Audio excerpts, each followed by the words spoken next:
Hey guys and welcome back to my channel. This is part 3 of What If Naruto Was in World of Warcraft. Before we begin, don't forget to like, share and subscribe, and also go and support the author, link in description. Naruto was sitting at the edge of a bed looking at the girl that had buried her face in her pillow and crying her heart out. He was gently passing his hand through her hair and trying to calm her down. He was shocked of the sudden change in her father's eyes. A few hours ago he looked like a good person and then all of a sudden he changed cold. "Phinia, come on, cheer up," he said. The girl shook her head. "How can I?" she asked. "What happened to father?"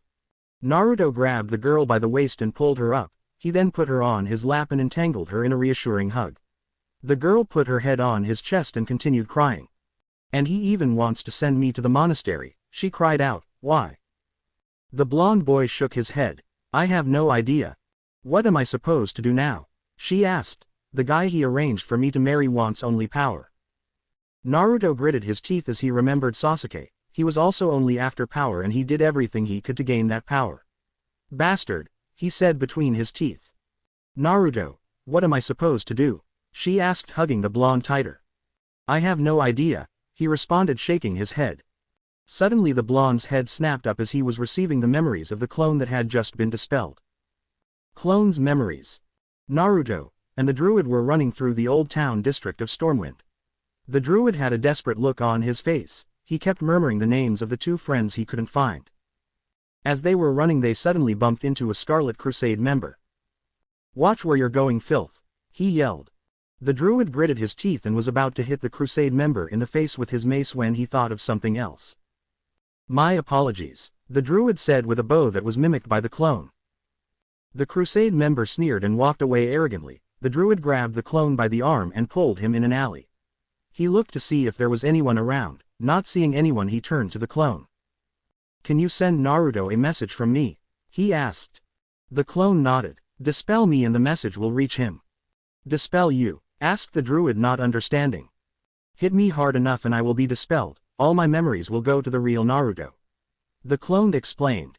The druid nodded and started talking. "All right, tell Naruto that we are leaving tonight. I will try and find my friends and get us a portal to Shattrath, and he has to meet me at the gates of Stormwind at midnight tonight." The clone nodded. "What about Phinia?" he asked. Zagark scowled as he knew that he couldn't leave the girl here. The druid snapped his fingers. "Right, tell her that we are leaving and ask her what her plans are. If she decides to come, the organization will look after her safety. We cannot lose the heir to Stormwind." The clone nodded. "All right, dispel me." Zagark nodded and landed a powerful punch in the clone's stomach, dispelling it. The last thing he said before the clone disappeared was a "sorry."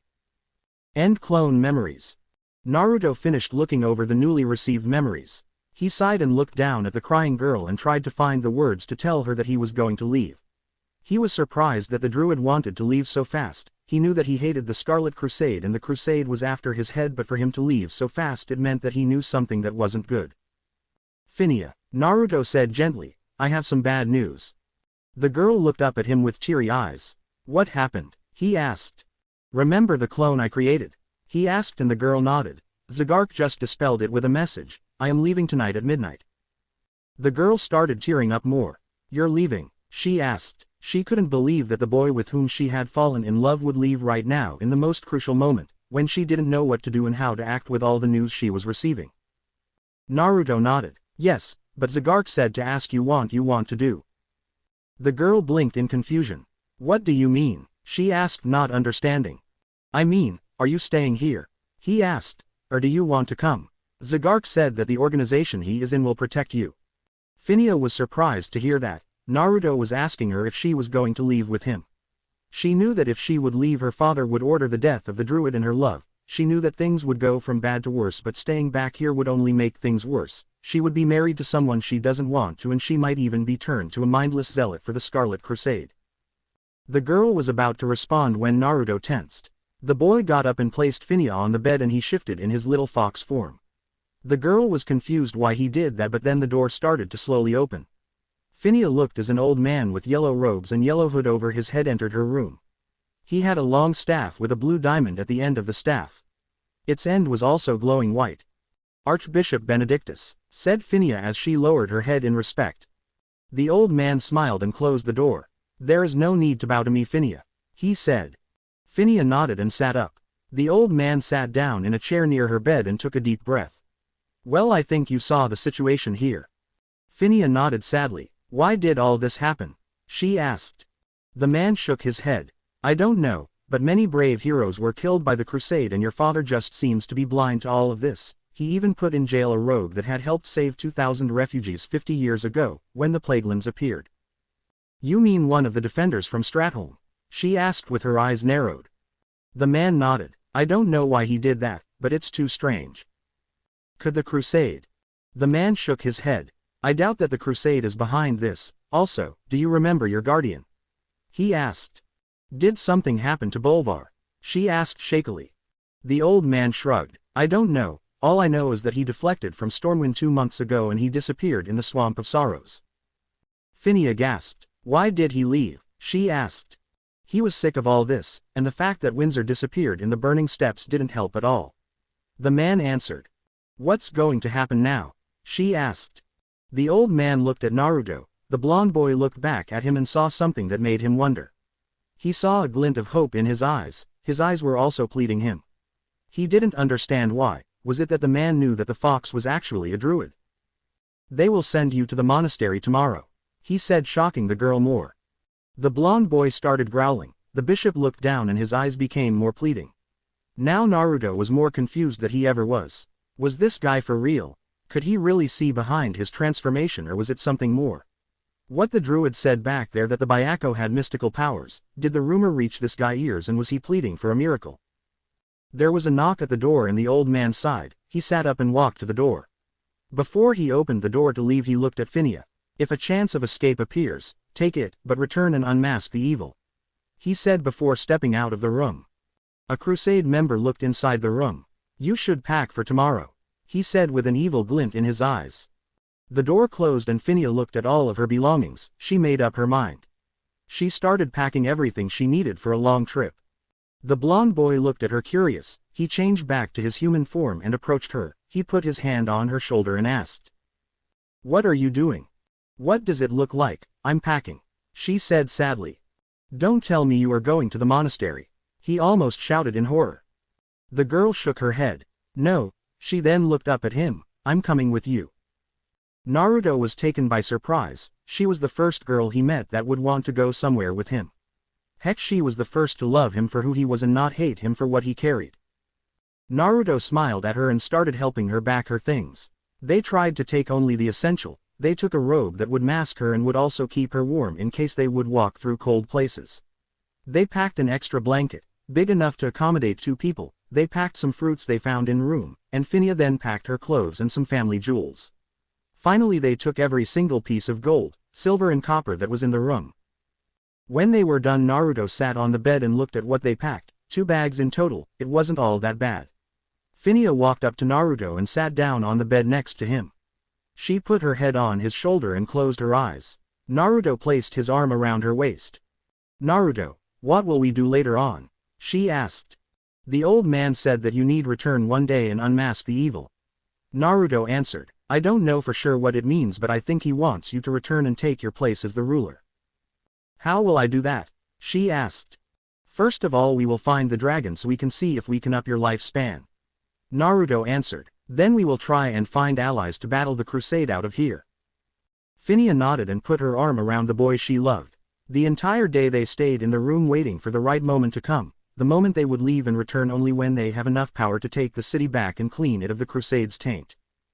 It was getting close to midnight. Naruto looked at the girl in his arms that had fallen asleep just a few hours ago. He kissed her gently on her cheek and pulled his mask on his face. The blonde gently shook Phinia and she slowly opened her eyes and looked up at him. Come on, we need to go, he said as he moved the hair out of her face. Phinia nodded and sat up. She walked to the corner of the room where her bags were. She put one bag on her back and Naruto grabbed the second bag, strapping it to his back. Finally Phinia strapped her staff to her back and turned to Naruto. The blonde boy grinned under his mask and took Phinia in his arms. He opened the window and glanced around. Without any warning he jumped out the window, startling Phinia. He landed safely in the courtyard of the palace. He jumped in a tree and then on the roof. Naruto started jumping from rooftop to rooftop, pumping as much chakra as he could. He managed to keep himself in the shadows. Every time he would jump from a roof to another he would look down on the streets and he would see the crusade members patrolling in rather big numbers. Phinia was holding on to Naruto. She was also enjoying the ride. She looked at the blonde and saw him inspecting the area around them as he was carrying her. She also looked down on the streets and saw the patrols. She looked back towards the palace before looking towards the gates of Stormwind and not turning around anymore.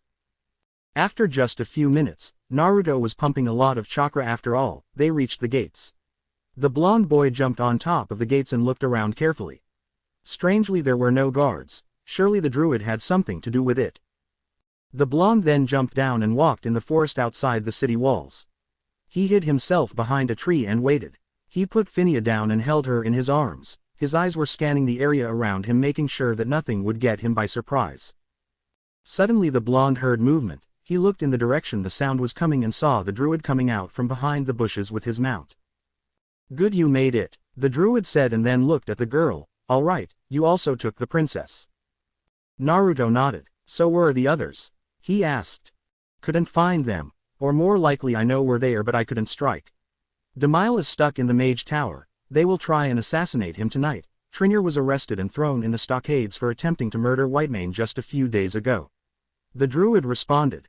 "So, what will happen now?" asked Naruto. The druid walked up to him and handed him a map. "Follow the map to a place called Deadwind Pass. The organization has a hiding place there." "Are there people waiting for us there?" the blonde asked. Zagark shook his head. "No, you two will hide there and I will come and get you after I rescue my friends." Naruto nodded. "What will we use to get there?" asked Phinia. The druid motioned to his mount. "Nightwalker will take you there. I also packed food for him," the druid said, throwing a small box to Naruto. "Also let me secure your backpacks." Zagark told them and took out 2 containers, small boxes. "I've heard about this containers," said Phinia as she looked at them. The druid nodded. "Come in handy, especially if you travel a lot." Naruto and Phinia took their backpacks and handed them to the druid. The druid then sealed them inside 2 small boxes and he handed them to Naruto, who placed them in one of his pockets. The druid then motioned for them to mount up. The giant cat lay down on its stomach to make it easier for the 2 teens to get up. Naruto was the first to mount up. He then offered a hand to Phinia, who gladly took it and climbed up, positioning herself in front of Naruto. The blonde boy put a hand around her waist to hold her in place and with his other hand he held on to Nightwalker. "Don't stop running till you reach Deadwind Pass," the druid said. "What will you do?" the blonde asked, looking at the druid. The druid looked towards the wall of the city. "I have to bail someone out of jail," he said as he turned around to look at Naruto. "Care to hand me one of those kunai of yours?" he asked. Naruto nodded and looked in his pockets. He took out a kunai and his headband. He handed the kunai to Zagark and looked at his headband. He tied his headband back on his forehead and nodded at the druid. The druid walked up to Nightwalker and looked at the cat in the eyes. "Now you listen to Naruto and the princess, take them to safety." The cat let out a growl, letting the druid know that he already knew what his mission was. Zagark grinned and shifted into a panther and dashed towards Stormwind. Nightwalker galloped away through the forest, avoiding the road. He already knew where Deadwind Pass was, so he wouldn't need directions from the blonde boy. Naruto held Phinia tighter. He looked behind where the city was, trying to understand what was going to happen from here on. He looked towards the horizon, wondering what will await them. Zagark had entered the mage tower stealthily. He walked up the long circular stairs till he reached the top end of the tower. Once he was there, he looked at the very end of the room and saw a man in his middle 50s with blue robes glaring at crusade members. "Damn," thought Zagark. "Let's see. 1, 2, 3, 4, 5, 10. He counted the enemies. Not a pretty number. "So," said one of the crusade members, "we finally found the mage that rampaged through the monastery, killing our ranks." The robed man sneered. "I would do it again and again, you filths." "You'd better watch your tongue," warned a crusade member. "Then again, he doesn't need to, he will die anyway," laughed another member. The robed man gritted his teeth. He didn't stand a chance like this. There was a mage amongst them, and if that mage would fall dead, he could kill the rest. Suddenly he saw a blur behind the mage. He looked carefully and saw a panther, and he smirked as he realized that help had arrived. One of the crusade members saw the smirk. "What's with that smirk?" he asked. "You'll see," responded the man. The mage sneered. "Like you can do anything while I'm here." He laughed. His laughter was short as a cold blade cut his throat and he dropped dead. The other members turned around and saw a night elf with a dark red cowl that covered his entire face. He wore leather shoulder guards that had the design of a claw on them. Their ending tips were bent upwards and the shoulder guards were colored black. On his chest he wore leather armor with 2 pockets and it had 2 chains strapped from the chest to the belt. His boots were now black. He wore black pants and gloves. On his back was a staff whose top ending looked like bat wings with a green diamond between them. "What is the meaning of this?" yelled a crusade member. The newcomer glared. "I'm here to kill you," he said darkly. "Not if we do that first," shouted the crusade member. The robed man grinned. He disappeared from his position and reappeared between the masses of Scarlet Crusade members. He raised his open palm up and a blue glow formed around it. It then shot out and froze his enemies. He jumped away and landed in front of the druid. He extended his arm in front of him and opened his palm. Wind shot out of his palm, shattering the frozen men and killing them. The robed man turned to the druid and grinned. He shook the druid's hand. "You finally came, Zagark." The druid shook his head. "You were hard to track down, Demile." The man, Demile, laughed. "Well, now that you found me, we need to get out of here." "Not before we rescue Trinir," responded the druid. Right, lead the way," he said. Zagark started running out of the tower followed by Demile. Once they were outside they were greeted by a gruesome sight. 5 Scarlet Crusade members were dead, their bodies completely mutilated. A man with a hood on his head that was covering his face was looking at the bodies. The hood looked like a skeleton mask, his eyes were glowing purple. On his shoulder were a strange piece of shoulder pads that had 3 spikes coming out of them, 3 on each side. His armor was black and had the design of a skull with 2 bones on it. The skull had purple eyes. His gloves were also black and had a skull on it like the one of the chest armor. His pants were also black. Same for the boots. The only difference was once again that the boots had a skull on them similar to the one on the gloves and chest armor. The strange man looked at the druid and the mage. "Thought you might need help," he said. "Who are you?" asked Zagark, puzzled. "A friend," the man responded, "but if I must, I am called Razor." "All right," said Zagark, feeling that he had seen the man before. "What are your plans?" Razor asked, walking up to the two. "We need to raid the stockades and free a friend," said Demile. The man named Razor nodded. The group started running towards the canal district where the prison known as Stockades was. Naruto and Phinia had been running for the past hour, staying clear of the road. The only bad thing so far was that the patrols seemed to enter the woods as well, and it would prove a risk in being spotted. So far they haven't been spotted, which was a good thing. Nightwalker suddenly jumped over a small river. He landed on the other side and looked around. He turned to the right and continued galloping. Naruto looked in the direction the cat was taking them and narrowed his eyes as he saw that they were approaching the road. "What are you doing? We need to stick of the road," said Naruto. The cat growled at him and jumped out of the woods and ran of the road, jumping in the woods on the other side. Naruto looked behind and saw that no one spotted them. He let out a sigh. Suddenly his ears picked up movement. It seemed like the cat had also picked up the movement as he was growling dangerously. The blonde boy looked behind but didn't see anything. The cat then stopped all of a sudden and Naruto looked to see why. In front of them were 3 riders. They belonged to Stormwind. But unlike the guards in Stormwind, these guys had an emblem of a sword on their chest. "Halt, who goes there?" asked one of the riders. Naruto growled. He didn't know what to do. He could feel Phinia shaking. It must mean that she knew who these guys were. One of the riders approached them and lighted a torch. When the light reached them, he saw the rider gasp. "Princess, what are you doing here?" he asked. Phinia mumbled something under her breath, but it wasn't picked up by the rider. The rider then looked at Naruto and saw the blonde glaring at him. He also saw the strange headband with a leaf on it. He narrowed his eyes, thinking that the princess was abducted. "You," he shouted, pointing to Naruto, "hand over the princess and we shall spare you." Naruto sneered. "Make me," he said. The rider growled. "Kidnapper," he said and unsheathed his sword. The other 2 riders followed his example. "Stop," yelled Phinia, startling the riders. "But princess." "No, he didn't kidnap me. I am running away so I will not marry your clan leader's son," she said coldly. The riders blinked before they realized that indeed their clan leader's son was supposed to marry the princess in a year. They looked at each other and shook their heads. The riders looked at the princess. "Then we need to get you back," they said. Phinia moved closer to Naruto, seeking protection. The blonde boy gently hit the cat, turning it towards the river.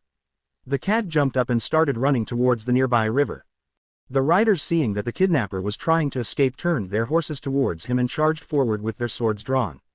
Naruto looked behind and saw the riders approaching. He started doing hand signs for a jutsu that Jiraiya taught him. After a few minute chase, the cat stopped in front of a river and turned around growling at the riders.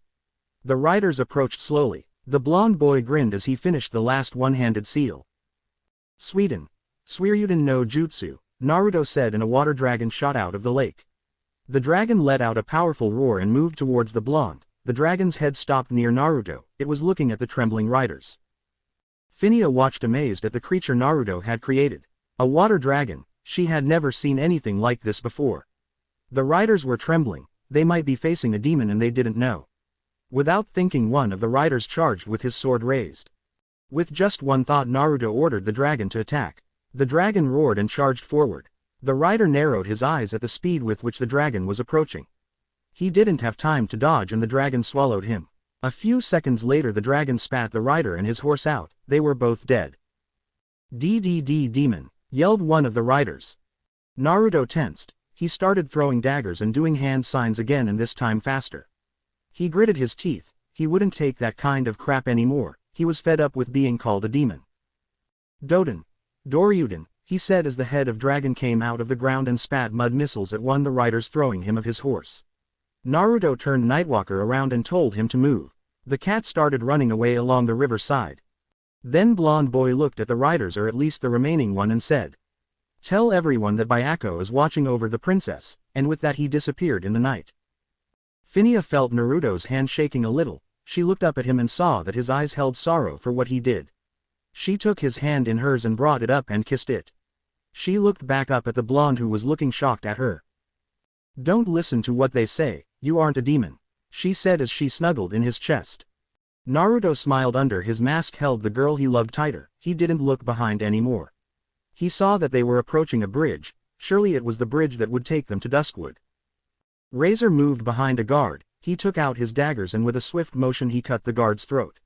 He took out a small bomb from his pocket and lit the fuse. He threw the bomb in the building the guard was guarding. The bomb blew and he heard people scream in pain. Razor jumped in the building and saw 3 guards standing up. They noticed the newcomer and drew their swords out and charged. Suddenly a fireball hit one of the guards and he was sent flying away. Then a blue light shot from the ceiling and hit another guard, destroying his body. The last guard looked around fearfully. He saw 2 more people behind Razor. The guard turned around to run. When he did that, Razor took out a throwing knife and threw it at the guard. The knife entered the guard's head and killed him. The rogue turned to his teammates. "All right, you go in and save your friend, I will provide cover." "No way, no more," said the druid. "I will not let anyone else die, because they wanted to buy time for me." Razor smiled behind his mask, but the druid didn't see the smile. "Kadal, you would be proud to see your friend like this." "Don't worry, they can't kill me," said Razor darkly. Then the rogue took out dynamite from his backpack and lit the fuse.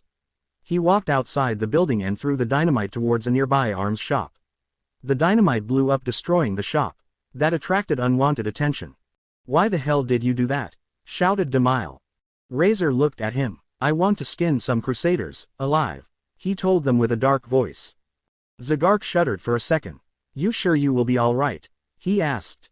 The rogue nodded. The mage and the druid wished him luck and went in the building down a series of stairs, entering the stockades.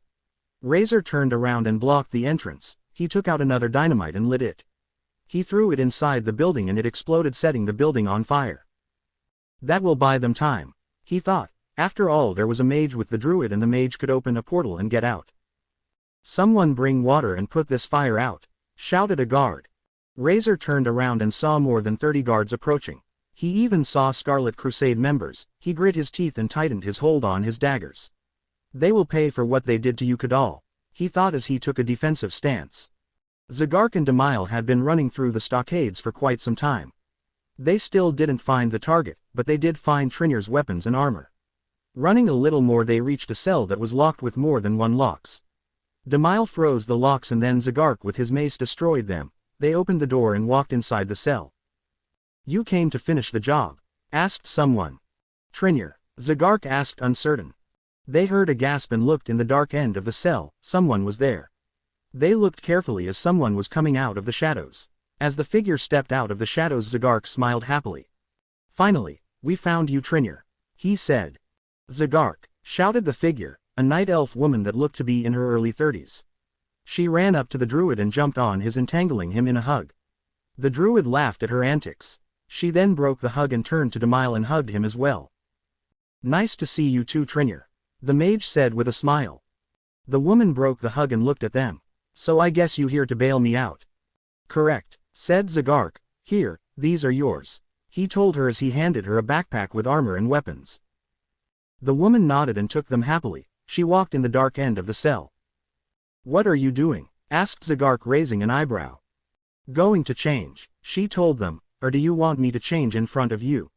she asked teasingly, making both men blush. A few minutes later the woman stepped out of the shadows wearing her armor. She had a gray mask on her face, gray pants, chest armor and gloves. Her boots were brown and her shoulder pads were silver.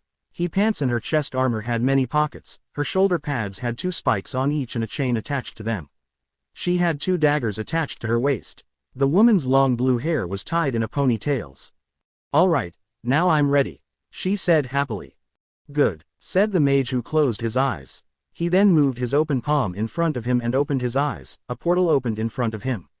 The druid jumped through the portal, followed by the rogue. Lastly the mage jumped in and the portal closed behind them. Nightwalker had stopped a few minutes ago in the forest of Duskwood. He couldn't continue his road due to the fact that there were too many patrols and that the undead roamed the land. Naruto had used one of the containers the druid gave him to put Nightwalker inside. The blonde boy and the girl were stealthily walking through the corrupted forest of Duskwood. Naruto was holding Phinea's hand and he was holding his dagger in his left hand. He was trying to walk as stealthily as possible so as not to draw unwanted attention. Phineas was holding Naruto's hand tightly. Her free hand was close to her staff, and she was ready to take it out in case something or someone jumped in front of them and wanted to fight. She was ready to fight back if needed and not be a burden for Naruto. To make things worse, they were walking through part of the forest that was roaming with undead, zombies to be more exact. Mindless zombies that only wanted to devour someone. The 2 runaways suddenly stopped as a zombie was walking towards their position. It didn't look too good. Then all of a sudden someone jumped on the undead and with a massive sword he cut the zombie's head off. Naruto looked to see who it was. The newcomer had strange plate armor, and he was a warrior for sure. The newcomer's helmet covered his mouth and his head, but his eyes were visible. The newcomer's chest piece had a yellow diamond in the middle. The chest piece was gray, a dark gray to be more precise. His shoulder guards had 3 spikes on each side. His gloves looked like steel, same with his boots and pants. The most noticeable feature was that his legs were skeletal, his knees had no flesh, and his eyes were giving a dangerous orange glow. "He's an undead, of the Forsaken," said Phineas slowly. Naruto looked with wide eyes as the undead turned towards him. The undead locked eyes with him. The blonde boy wondered how come the undead could see him behind the bushes. Then all of a sudden the undead started walking towards them. Naruto gulped nervously and tightened the grip on the dagger. Then without any warning the undead spun around and chopped the head of another zombie. He then charged the approaching masses, killing everything in his path. It seemed like his attention was drawn away. Naruto sighed in relief and sheathed his dagger.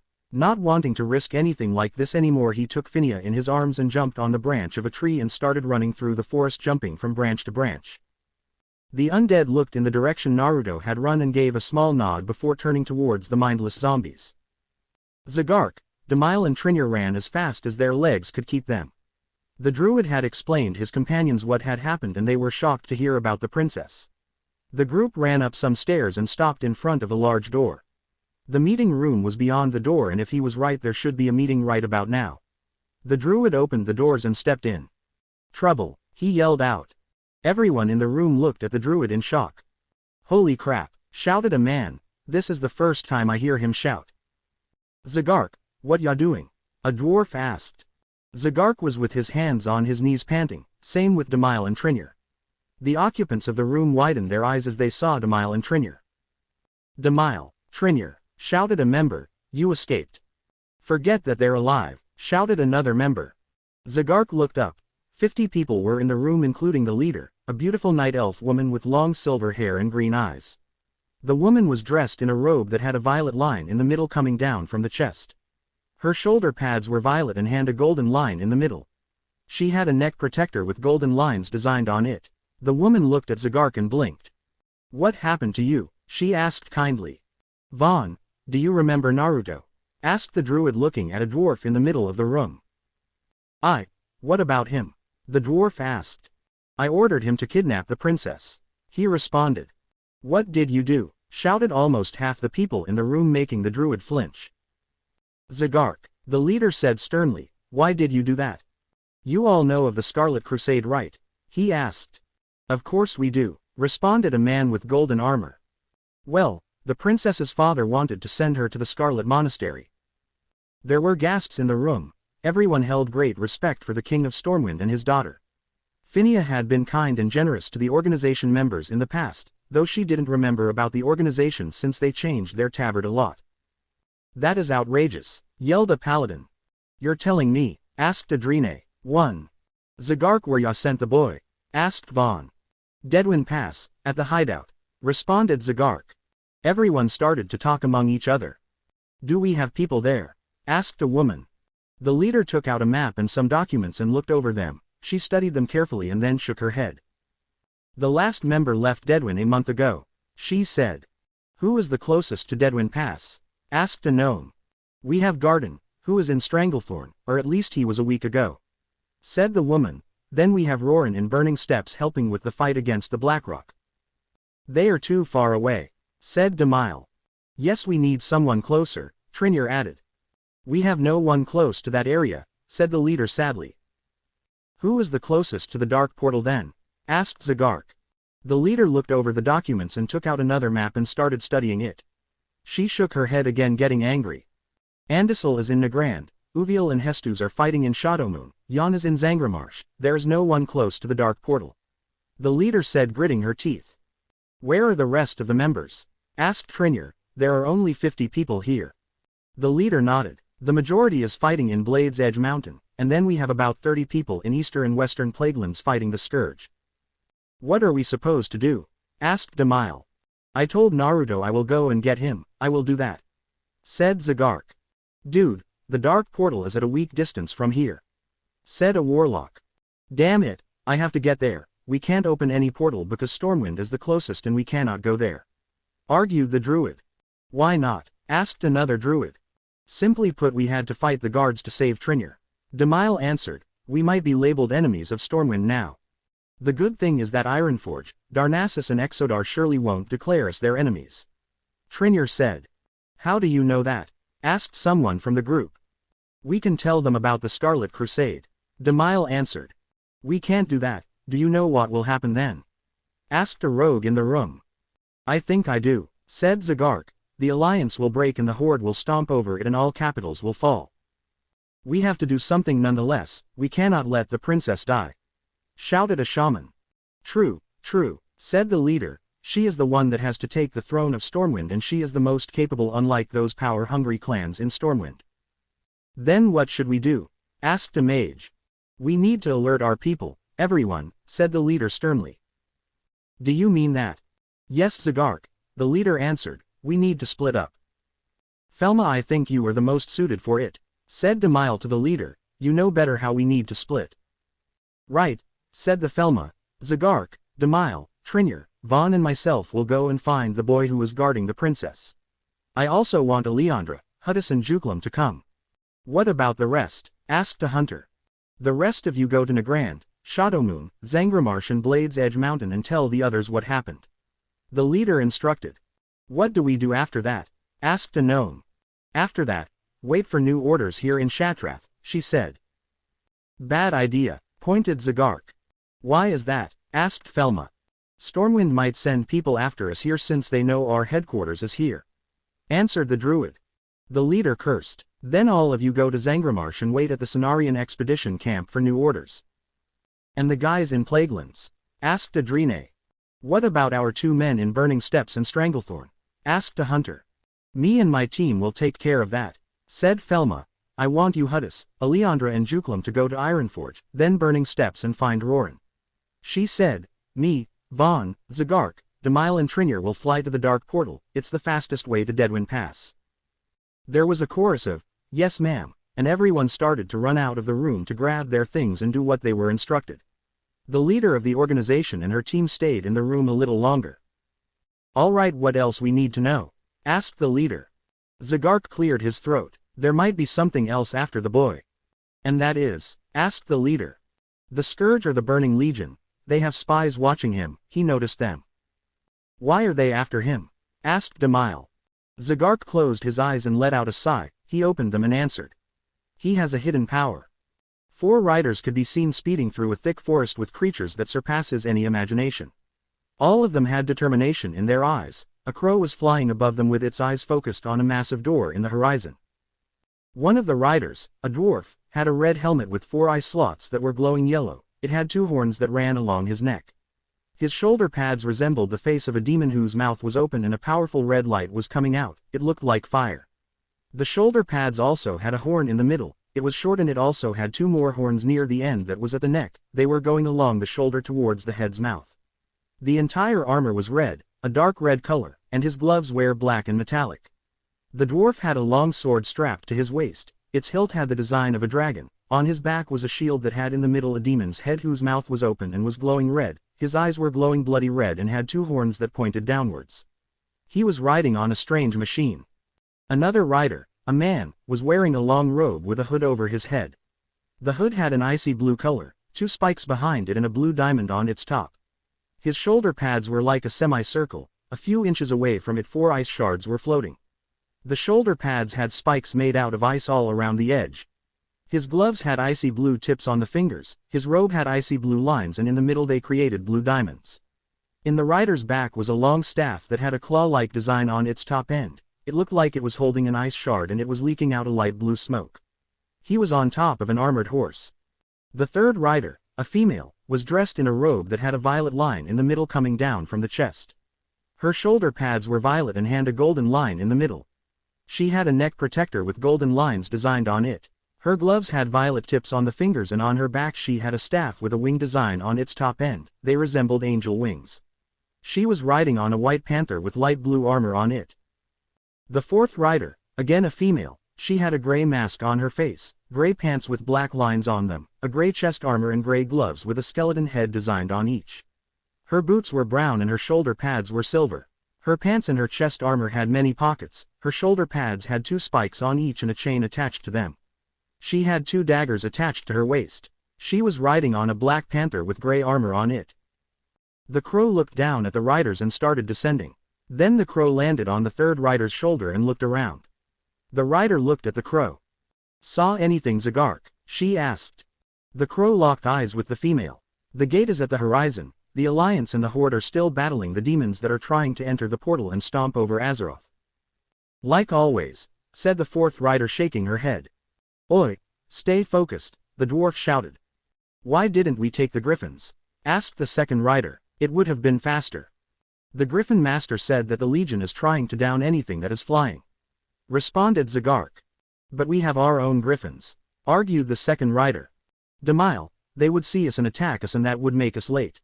Shot back the fourth rider. The crow shook his head. Man, this feels like 50 years ago, he said. Oh, don't mention it. Let's hope we don't make the same mistakes. Responded the fourth rider. Trinir, what are you talking about? Asked the third rider. Well, Felma, our mistake was the Plaguelands, responded the fourth rider, Trinir. And my decisions as a leader, added the crow that flapped its wings and rose from Felma's shoulder and started flying above the riders inspecting the area. So, how do we pass the battle unnoticed? Asked the first rider. No idea, Vaughn, we will have to improvise, responded Felma. Demile grumbled something and then shook his head. Hey, do you think the boy would leave the spot? Asked Trinir. If he does, it will bring us a lot of trouble, responded the crow. Naruto and Phinia walked into a strange cave. In the back of the cave there were 2 large flags with the design of a silver tree with a white background. Near the flags there was firewood and fur. The bad thing about the cave was that there were no beds or chairs or anything like that. Another noticeable feature about the cave was that it had weapons racks and all sort of weapons. What caught the blonde's attention was a bow whose ends had small wings. The bow even had a light golden glow on it. The blonde boy put Phinia down and searched his pockets. In the meantime, Phinia walked deeper in the cave and looked around. It was hard to find the cave, but in the end they managed to find it. It was so well hidden that even with a map they had difficulty to discover it.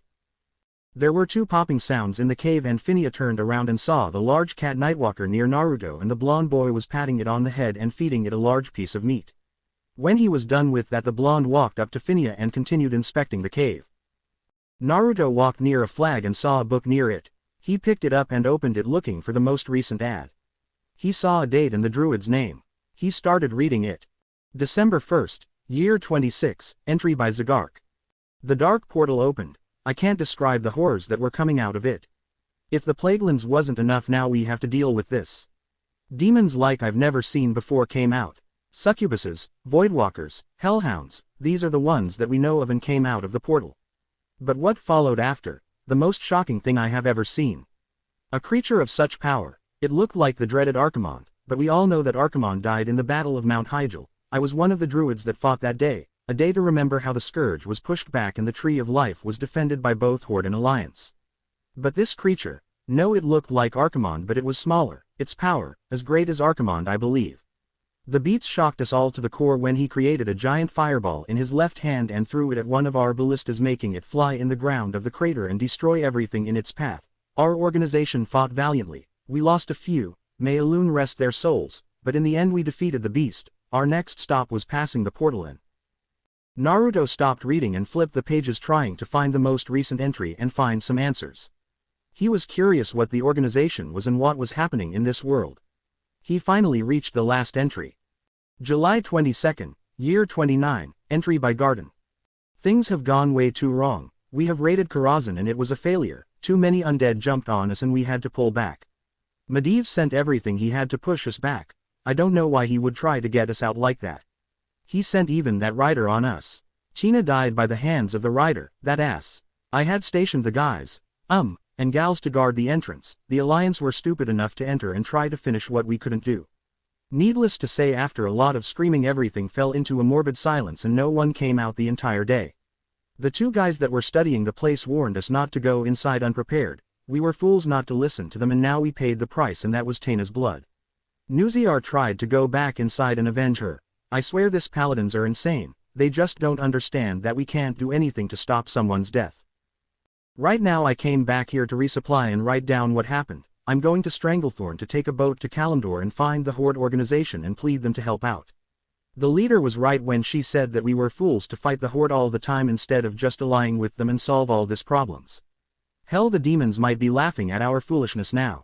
I only hope that the Horde aren't like the Alliance and that they will leave the differences in the past alone and help us. If they don't, then I am dead, and this is my last entry. The one that is reading this, I plead you to go to Karazhan and find the 8 members of our organization and tell them to go to Shattrath. I have a bad feeling that Medivh will want them dead. I only hope that someone will find this entry soon before anything happens to the team. I would go myself, but like I said, time is of the essence and I need to get to Stranglethorn and get help. We need to ally with the Horde organization and fight the demons back. We need to level Karazhan and make sure that its horrors will stay buried under the ground forever. If you are new to the organization and they won't believe you, tell them this: an unknown crusade against the known enemy. And the entry stopped there. Naruto closed the book and wondered what he should do. He could ignore this, or he could go and find the ones that are guarding the so-called Karazhan, whatever that may be. The blonde boy looked outside and saw it was dark. A cold breeze was blowing. He shook his head and decided to go look for the group in the morning. He turned back to the flag and put the book down on the ground. He looked around and saw a circle with ash in it, possibly where they make the bonfire. Naruto walked up to the firewood and started picking them up one by one. With his hands full, he walked to the circle and placed them inside the circle. Then all of a sudden the wood was set on fire, startling Naruto. The blonde boy blinked and thought that maybe it was some sort of spell that the organization left behind. He shrugged and placed more wood on the fire and then turned around. He saw the cat behind him sitting on its stomach enjoying the warmth of the fire. Naruto looked around and saw Phinia at the entrance in the cave. He wondered at what she was looking at but shrugged and sat down leaning on the massive cat. The cat didn't say anything, it just yawned and closed its eyes, falling asleep. The blonde boy heard Phinia moving and saw her walking towards him. She took her staff in her hand and placed it on the ground next to the cat and then sat down near Naruto, putting her head on his shoulder. The blonde boy chuckled and took out a container from his pocket. He pulled out the blanket that they packed and placed the container back in his pocket. He took Phinia in his arms, positioning her on his lap, and then he covered themselves with the blanket. Phinia looked at Naruto and leaned to kiss him on the lips. They shared a passionate kiss, and when they broke, Phinia put her arm around the blonde's neck and looked at him in the eyes. "I love you, Naruto," she said as she leaned for another kiss. "Me too," said the blonde before her lips captured his in another passionate kiss. When they broke, Phinia put her head on his chest and closed her eyes, falling asleep. Silence, complete and utter silence, that was the only thing heard in the entire place. Then all of a sudden there were footsteps approaching. A pair of white eyes opened and glanced around, the eyes rested on an approaching figure. The figure had plate armor. The helmet covered his mouth and his head, but his orange eyes were visible. The chest piece had a yellow diamond in the middle, it had a dark gray color. His shoulder guards had 3 spikes on each side, his gloves looked like steel, same with his boots and pants. The most noticeable feature was that his legs were skeletal, his knees had no flesh. The figure, and undead, climbed up 10 steps and kneeled in front of the person with white eyes. "Report," said a woman, her voice cold and commanding. "Mistress, I have seen the boy," responded the undead. "And?" asked the white-eyed woman, curious. "It's like we suspected, he has great power, but it's hidden inside of him," he responded, keeping his head down all the time. "Very interesting. Anything else you noticed?" she asked. The undead nodded. He was accompanied by the Princess of Stormwind. The woman narrowed her eyes. "And why didn't you strike?" she asked angrily. "Have you forgotten what her father did?" The undead shook his head. "No, mistress, I have not." "Then explain why," demanded the woman. "The boy had what I believe love in his eyes for her, and she had the same," responded the undead. The woman blinked. "Where did you see them?" she asked. "Duskwood, mistress, running from Stormwind and hiding from the patrols," he responded. "Why would the princess hide from her own kind?" asked the woman, curious. "I heard a rumor that the princess was kidnapped," the undead answered. "Kidnapped?" asked the woman, and the undead nodded. "How could she be kidnapped by the one she loves and is loved back?" asked the woman, curious. "I have heard another rumor that she was supposed to be sent to the monastery," the undead responded. The woman blinked and put her hand under her chin to think. Then if you say so," she mumbled. "If I am right, that means that she ran away to escape the Scarlet Crusade." The undead nodded in understandment. "It is a possibility." The woman closed her eyes and let out a sigh. She thought for a second and then opened her eyes. "If that is the case, it means she is not like her father had become." "I'm not sure I understand, mistress," said the undead with his head down. "I mean that maybe she is the key to stop all of this," said the woman. "Then what are your orders?" asked the undead.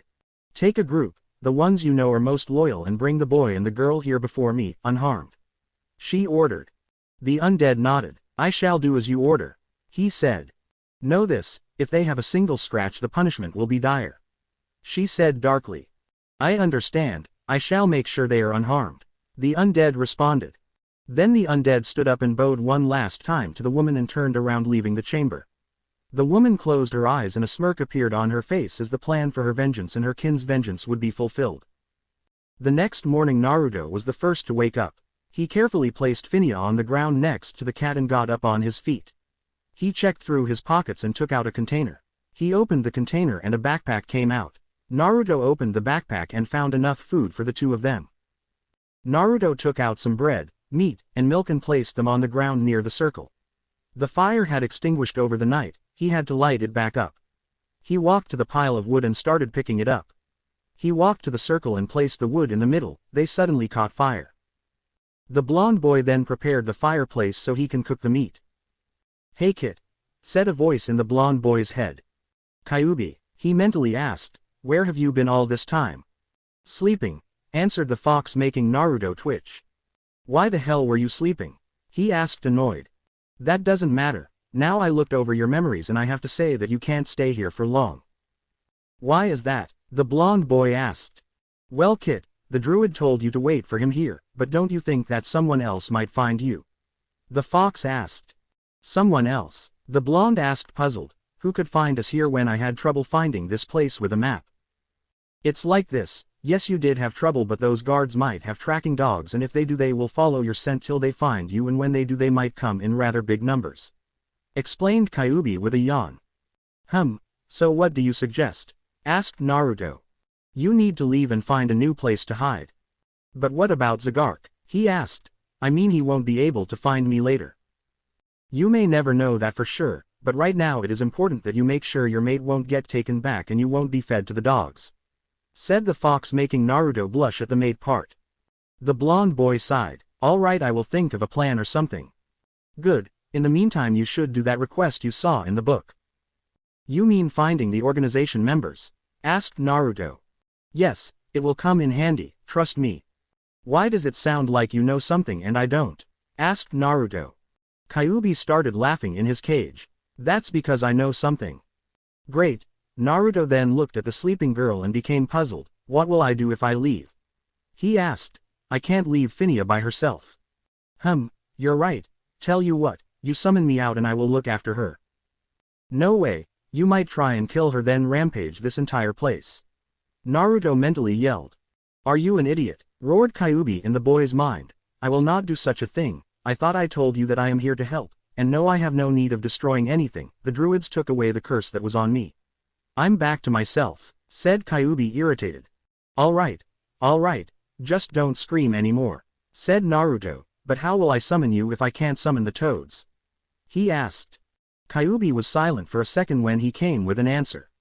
"Well, you might not be able to summon the toads because this reel is not connected with the summoning plane like the elemental countries are."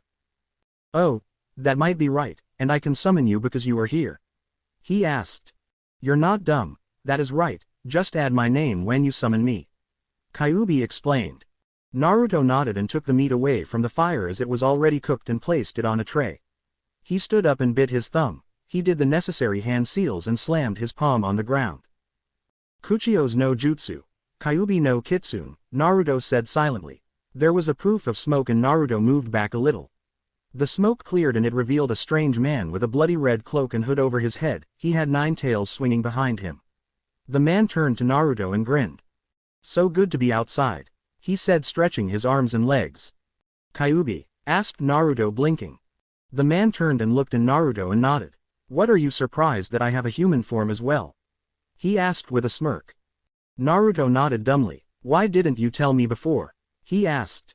Kyuubi shrugged. "It never passed my mind." They suddenly heard someone yawning and looked at the girl as she slowly opened her eyes. She glanced around and smiled when she saw Naruto. She then looked at Kyuubi and narrowed her eyes as she didn't know who he is.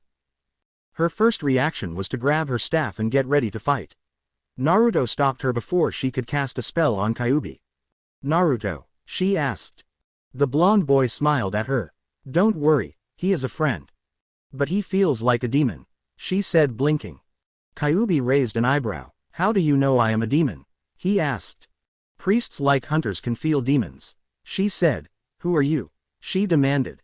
The fox sighed. "Kyuubi no kitsune at your service," he said, bowing down his head a little. Phinia narrowed her eyes. "You're the fox that is sealed in Naruto?" she asked. "That would be me," responded Kyuubi, nodding. Phinia looked at Naruto with her mouth opened and then at Kyuubi. She stood up and shook her head, not understanding. Naruto grinned and wrapped his arms around her waist. "I called him out, I summoned him," the blonde boy said. "You can summon demons?" asked the girl, awed. "No," responded Naruto, shaking his head. "I can only summon Kyuubi here and toads, but as of recent I can only summon Kyuubi." Phinia sighed and nodded. "But why did you summon Kyuubi? I thought he was evil." "Not anymore. The druids released the curse that was on Kyuubi. He is a good guy now," responded Naruto. "As to why I am outside, it's because Naruto has to run to a place called Karazhan and deliver a message," added the fox. Phinia narrowed her eyes and looked at Naruto. "Why are you going there?" she asked, scared. "I have to give a message to some guys from the organization." "But do you know what?" "Yes, I know," interrupted Naruto. "I read in a book here about that place." Phinia wanted to say something else, but she knew that Naruto won't stop from going. She sighed and gave him a quick peck on the lips and looked at him in the eyes.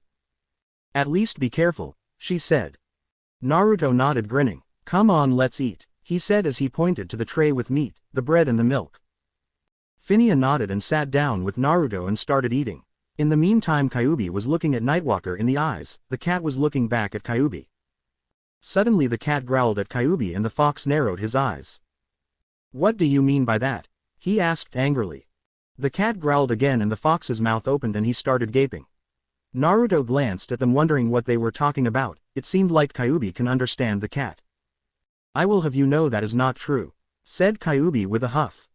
The cat growled and yipped. Kyubi growled back. Bastard, do you think you can defeat me? I am the might Kyubi no Kitsune, he said with pride. Suddenly Phinia and Naruto heard a loud thud, and turned around and saw Kyubi on the ground with the massive cat on him holding him in place with its paw. What the hell Kyubi? Asked Naruto. He started it, he said I was weak. The fox growled. Naruto shook his head and turned his attention back to the food. Phinia giggled before turning to the food. When Naruto was done eating he looked through the cave to find a map that would show him where Karazhan is. He managed to find one and looked over it. He nodded at Kyubi who returned the nod and ran outside the cave. He was surprised that the seal didn't force Kyubi back in his body but he ignored it. The blonde boy was jumping from rock to rock. He could see a large tower of some sort in the horizon. He looked down and saw a river whose course was leading towards the tower. The blonde jumped down and landed on the river. He looked up ahead and saw the tower and started running up to it. After a few minutes of running Naruto reached the tower-like building. He looked around and saw about 10 destroyed houses near the tower. He walked in the middle of the buildings and carefully inspected the area. He felt a cold breeze behind him and he spun around, but there was nothing there. He shrugged and walked in one of the houses and looked around carefully. There were bones everywhere. He walked back outside and looked at the entrance in the tower. He started walking towards the tower when he felt another cold breeze. He spun around the second time but again there was nothing there. He turned back to look at the tower and his eyes widened. In front of him were more than 20 ghosts. G, stuttered Naruto pointing at the ghosts. The ghosts looked at him and started moving towards him. His eyes widened and did the only thing he could do when he sees ghosts. Ghosts, he shouted and started running and screaming. One. He suddenly reached a well and stopped in front of it. He turned around and he glared at the ghosts. He drew out his sword and dagger and got ready. The ghosts slowly approached him. The blonde boy's hands were shaking. His fear for ghosts was still present in his mind and he didn't know why he was afraid in the first place. As the ghosts got closer a hammer hit one of them and then bounced on the next one and finally stopped at the fifth ghost. The ghosts that were hit exploded in a bright white light and disappeared. Then a panther appeared in front of Naruto and jumped on one of the ghosts and started mauling it till it disappeared.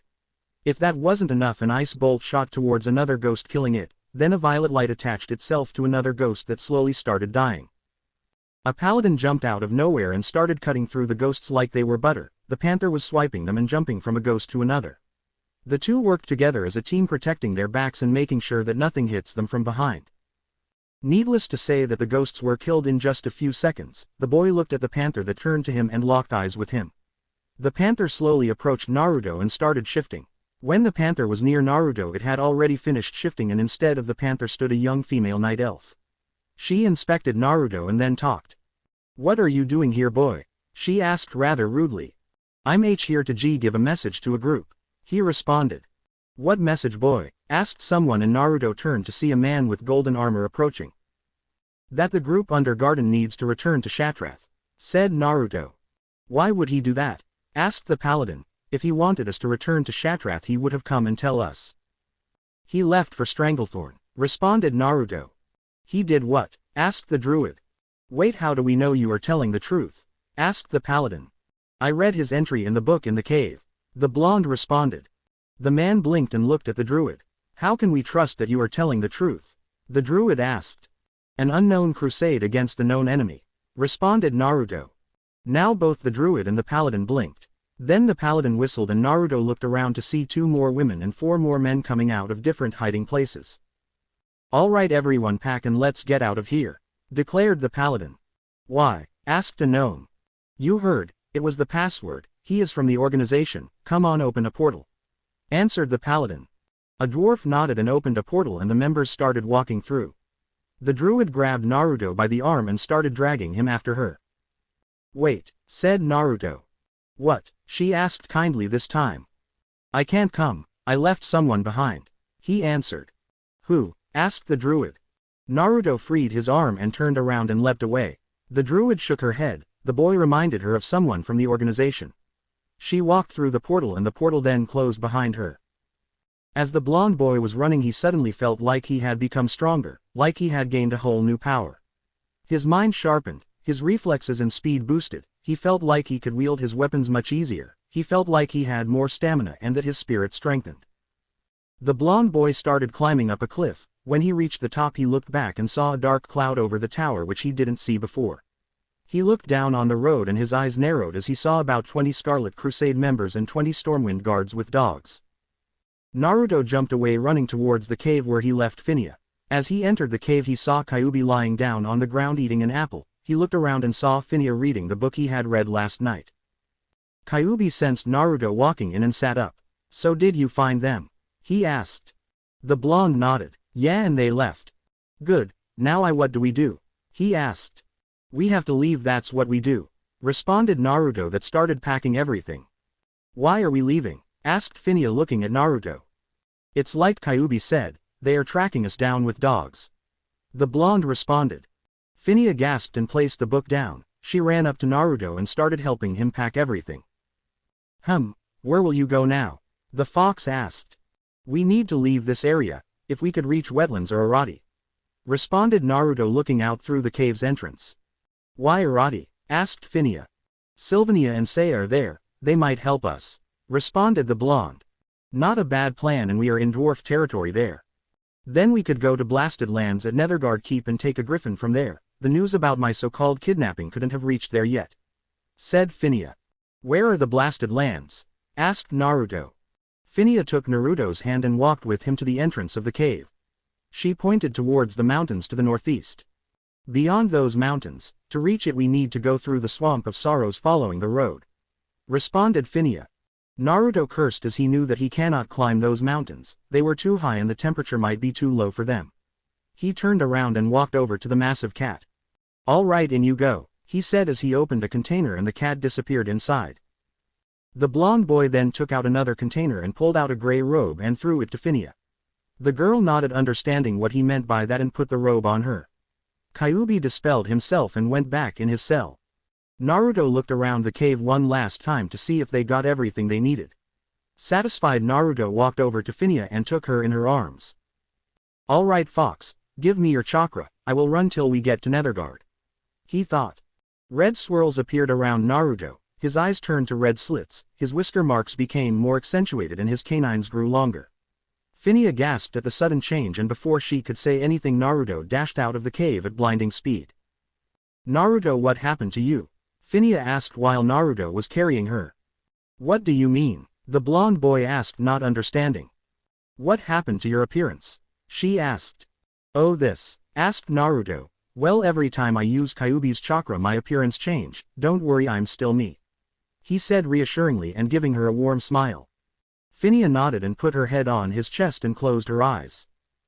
Naruto had run till he reached the entrance to Blasted Lands. He had taken several shortcuts, jumping either from tree to tree or climbing on smaller mountains and then descending.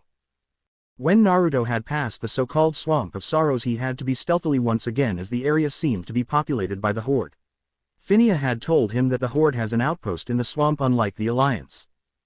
The blonde boy had seen a watchtower and numerous patrols on the way. Running through the swamp had proved difficult, it seemed like every darn creature could see him. The huge spiders proved to be the most annoying creatures in the whole damn swamp. As much as Naruto tried to shake them of his tail, even by jumping from tree to tree, the spiders would follow him on webs. They were really fast, and it made Naruto wonder what kind of spider would run so fast. It took the blonde a long time, but in the end he had managed to shake the spiders of his tail and reach the entrance to the Blasted Lands safely. The blonde boy stopped at the entrance and put Phinia down. He took out a container and opened it. The massive cat popped out of it. "Why did you bring Nightwalker out?" asked Phinia. "I'm too tired from all that running," he responded. True to his words, he had run for about 7 hours. 1 hour ago he changed back to his normal self. His eyes were once again blue and he didn't have long canines anymore. His whisker marks weren't accentuated anymore. Naruto got on the cat's back and helped Phinia up. He placed her in front of him and put his arm around her waist, holding her in place. "All right, get us to Netherguard," said Naruto to Nightwalker. The cat started running on the road towards the keep. All the time Naruto had run he hadn't seen any Alliance patrols, not even here in this place. Naruto watched amazed as a giant gate appeared at the horizon. There were dark clouds above it and lighting shooting down. "That's the dark portal," said Phinia. Naruto nodded, knowing what it was. It was the portal from which the demons came to Azeroth, from where everything had begun in the first place. The cat turned to the left all of a sudden and Naruto watched as a keep appeared in front of them. As they were moving towards the keep he saw patrols. These guys had a violet tabard with the design of a golden eye on it. Naruto recognized them from the history book he had read. These guys were from Dalaran, the city of the mages. Naruto tensed at first when he saw the patrols but he relaxed when he realized that they weren't even looking at him. They ignored Naruto and Phineas as they passed by them. It seemed like they didn't receive the message yet. As the two entered the keep they got of Nightwalker and Naruto put him back inside the container. They started looking around for the Griffin Master. Naruto wasn't sure for who he should be looking but it seemed that Phineas did so he just followed her as she walked through the keep. Naruto looked up at the sky. It was dark already. He looked around and saw guards everywhere, patrolling in big numbers. He saw them carrying out ballistas and catapults. Riders would leave the keep in numbers of 5 or 6. After walking aimlessly around the keep for a good half an hour they still couldn't find the Griffin Master. Finally they decided to ask for directions, so when they did a guard guided them to the stables where Naruto saw the strangest creatures possible. They had the body of a lion, the head and wings of an eagle and they were big, really big. "Hey, you got customers," shouted the guard inside and then turned around and left. Out from the stables a dwarf came. He looked at Naruto and Phineas and raised an eyebrow. "So what ya need?" he asked. "A griffin to Refugee Point in Irati Highlands," responded Phineas kindly. "Do ya know how to ride a griffin?" he asked. Phineas nodded. "Yes I do." "Do ya know?" he asked again looking at Naruto. No," said Naruto. "Then I can give ya a griffin for a gold and tell the master at Refugee to send I am back," the dwarf said. Phineas nodded again. "Alright, can you pay him?" she asked looking at Naruto. The blonde boy nodded and looked through his pockets. He found a gold coin and handed it to the dwarf who nodded and motioned for them to follow him. Once inside the dwarf started walking from a griffin to another. Naruto studied all of the creatures with fascination. They were either snow white or gray. Some even had strange armor on them. Suddenly the dwarf stopped right in front of a snow white griffin. It was big and he looked strong enough to carry 2 people. "This, air be Remy," he said. "He can carry 2 people with nae problem." "Okay, so we can take him?" asked Phineas. The dwarf nodded and began to saddle the creature up. Once that was done he led the creature out of the stable with Naruto and Phineas walking behind him. Once outside the bird sat on its stomach and Phineas mounted up first. Naruto mounted after Phineas sitting behind her and holding on to her. The dwarf moved back and the bird unfolded its wings and started flapping them. Phineas told the bird to lift up and the bird did as it was told and started lifting from the ground up in the air. Naruto watched amazed as the things started to shrink under them. He held tighter to Phineas like his life depended on it. The girl giggled at his reaction. "Never flied before?" she asked and Naruto shook his head. "Then you better hold on tight," he told him and the blonde boy complied holding tight to the girl. Phineas turned the bird toward the direction she wanted it to fly to and ordered it to move. The bird flapped its wings and started flying away at a great speed. Naruto watched in awe and fascination as they were flying and covering ground that he couldn't cover before on his own. "So what will we do when we get to Irati?" she asked. Naruto shrugged. "We will figure it out there. Right now we got rid of the one tracking us," he said. "Do you think they will follow us to Irati if they reach Nethergard and start asking questions?" she asked again. "Possibly, but we won't stick around too much to find out," responded Naruto. "What do you plan on doing?" "Talk to Saya and Sylvania and ask them to join us, the more the merrier," responded Naruto with a grin. "Okay, I guess that could work," she said. "Yeah it will also be a good idea because when we will start tracking the spirit of the dragon they might know a thing or two and help us out," declared Naruto. Phineas nodded. "Okay. Hey, tell me, where you learned to fly one of these?" he asked. "My father wanted me to learn how to fly a griffin so he asked the city's griffin master to teach me," she responded. "I have been learning since the age of 8. Naruto nodded and continued to look down. He didn't know why but he liked to see what was happening underneath him. He looked back and he could still see the massive gate. He wondered what the druid will do when he realizes that they had left the cave. Saya was standing under a tree in the grassy fields of Irati Highlands. Her long cyan hair was moving in the wind. Her companion Seven was sleeping next to her. She sighed as her mind drifted to a certain blonde boy. She didn't know why but it just happened. She had fallen in love with the boy despite the fact that she had only seen him a few times during the trip on the boat. It was rare for a night elf to fall in love with a human, yet it happened. She wasn't the first and surely not the last. She looked up at the sky and just sat there with her mind thinking of the boy. She wondered how he was doing and where he went. She knew that the boy was in Stormwind, or maybe he had left.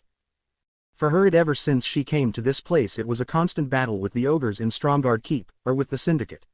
She witnessed numerous fighters die and she couldn't help but feel that this whole thing was just wrong. Her older sister Sylvania had stuck by her side during all the battles, watching her back and making sure nothing took her from behind. Still, with all that, the Night Elf girl wanted to think how it would have been if she declined joining the ranks of the Alliance and would have traveled with the druid and the boy. It might have made a difference. She might have gotten close to the boy and see him more. She knew that when all this was over with, her sister would start searching for the druid, and she said she would follow her. Then she would meet the boy again, but it would be much later. Saya couldn't help but feel that she had lost her chance with the boy. When she saw the princess kissing him in the harbor, she knew that the princess had feelings for him as well, and that maybe he had developed feelings for her too. She couldn't help but feel that it may be too late to get close to the boy. She didn't want to make him take a decision between her and the princess, but she knew that she would miss those deep blue eyes. Saya looked down at the ground, sadly thinking of her mistake in joining the Alliance. If she didn't join, maybe she could have had a chance with the blonde boy. Her sister even encouraged her to try and get close to the boy, seeing as she was only thinking about him all the way to Menethil. On the boat she wanted to try and get close to him, but the incident with the assassin stopped her from reaching him, as he was assigned to keep guard constantly on the princess. The Night Elf girl heard footsteps in the garden and reached out for her bow. A voice stopped her before doing anything she would regret later. "How you feeling, sis?" a woman asked.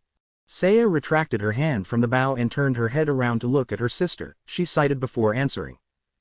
"Good, I guess." Sylvania saw the dawned look on her sister's face and wondered what she was thinking. She knew of her affection for the blonde boy and felt sad that she didn't manage to get and talk to him more. "Is there something wrong?" the woman asked, worried. Saya shrugged. Not even she was sure what was wrong or what was right. She didn't know if she was feeling all right or if she was sad and wanted to cry. "I don't know. I mean, I feel like I would regret something," she answered. Sylvania raised an eyebrow at that. She walked up to her sister and sat down next to Seven and started stroking the panther's fur. The panther yawned and started purring in pleasure. "You're thinking about the boy, right?" she asked. Saya nodded and gazed up at the stars again, a dawned look on her face. She closed her eyes and her mind drifted at the blonde boy again. "I think I really love him. You know, how you love the druid," she said. "That much?" asked Sylvania. Saya nodded. "I feel like he is part of me and that I can't be without him." "I know that feeling," Sylvania responded, looking at the panther who was purring, his tail swinging left and right slowly. "What am I supposed to do?" she asked sadly. "Well, you can wait till your time here is over," answered Sylvania, "or you can write him a letter and tell him." Saya looked at her older sister and raised an eyebrow. "And how will it reach him?" she asked. Sylvania giggled. "You forget that the ones that deliver letters don't stop till they find the one they need to deliver it to." "Yes, but how would they find him? The world is big," whined Saya. "I don't know, all I know is that they always find them," responded Sylvania. "Remember, they delivered all my letters to Zagark." Saya nodded and looked back up at the stars. "Do you think I might have chance with him?" she asked. "Why would you ask that?" intrigued Sylvania. "Well, you did see how the princess was looking at him," responded Saya. The woman nodded. "Yes, but you know they say, you can never know if you don't try." Saya nodded. "I guess you're right," she said as she stood up. "So you will write to him?" asked Sylvania. "Yes," responded the Night Elf girl. "Tell him everything all right," said the woman as she stood up as well. Saya nodded. "Come Seven, let's go." The panther yawned and stood up, stretching. It then followed Saya as she was walking towards the refugee camp with her sister. Saya was thinking on how to write the letter. It was strange that she was writing the letter and not the boy. It made her giggle. The roles had switched. It wasn't the boy who was declaring his love to the girl now, it was the other way around. They didn't have to walk too much and they reached the camp. When they did, they saw a griffin landing at the stables. Curious to see who came at this hour, they walked over to the stables to inspect.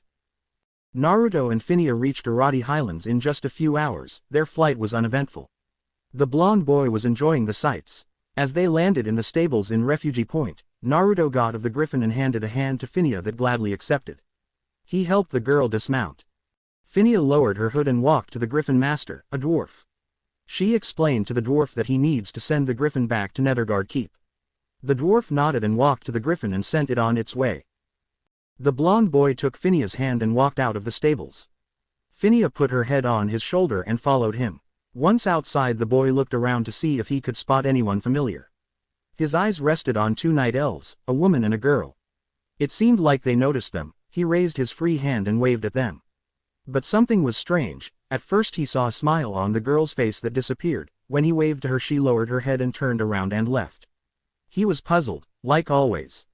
Saya and Sylvania reached the stables and saw two people coming out, a girl and boy. Saya recognized Naruto and her heart started beating faster. She smiled. She saw the boy waving at her and her smile became wider, but then she saw that he was accompanied by the princess and he was holding her hand and her head was on his shoulder. It could have only meant that she was too late to achieve what she wanted. Her smile dropped and she let her head drop. She turned around and left, followed by a worried Seven. Sylvania felt sad to see her sister like that, but she couldn't blame the blonde boy. After all, he didn't get to hear her sister's feelings and maybe the princess had already expressed hers to him and he developed feelings for her as well. Another person that saw the whole incident was Finnia. She saw the look in the night elf girl's eyes when she looked at Naruto. It was the same look she was giving the boy. A look that held love. She felt jealous, but her jealousy turned to sorrow when she saw the defeated look on the hunter's face, when he saw her turn and leave without saying anything. Naruto let go of the girl's hand and walked over to the night elf woman. He looked at the retreating figure of the girl and could have sworn he saw a tear drop from her face. He looked at the woman confused. The woman didn't say anything, she shrugged. "What brings you here, Naruto?" asked Sylvania warmly. "We had trouble," explained Naruto. "And what trouble might you have that you brought the princess here?" said a man. Naruto turned around and saw a man with brown hair and eyes, a brown beard. A long sword strapped to his back. He wore yellow battle armor and he had a light orange tabard with the design of two stone pylons sustaining a third stone pylon. Then the pylons repeated themselves, forming a circle. "1. And who might you be?" asked Naruto. "I asked you the question first," said the man with a voice that indicated superiority. "Naruto, you should answer him. He is the captain here and besides is a good man," said Sylvania. Naruto nodded. "Fine. If that is the case, the princess is here because we are on the run." The man raised an eyebrow and looked at Finnia that was standing next to Naruto. "Is that true?" he asked. Finnia nodded sadly. "The Scarlet Crusade is in Stormwind and well, things aren't going good there. I had to run so I won't be married off and sent to the monastery." The man nodded and looked at Naruto. "Since you asked, I figure I should tell. I am Field Marshal Oslight." "Naruto Uzumaki," said Naruto, shaking the man's hand.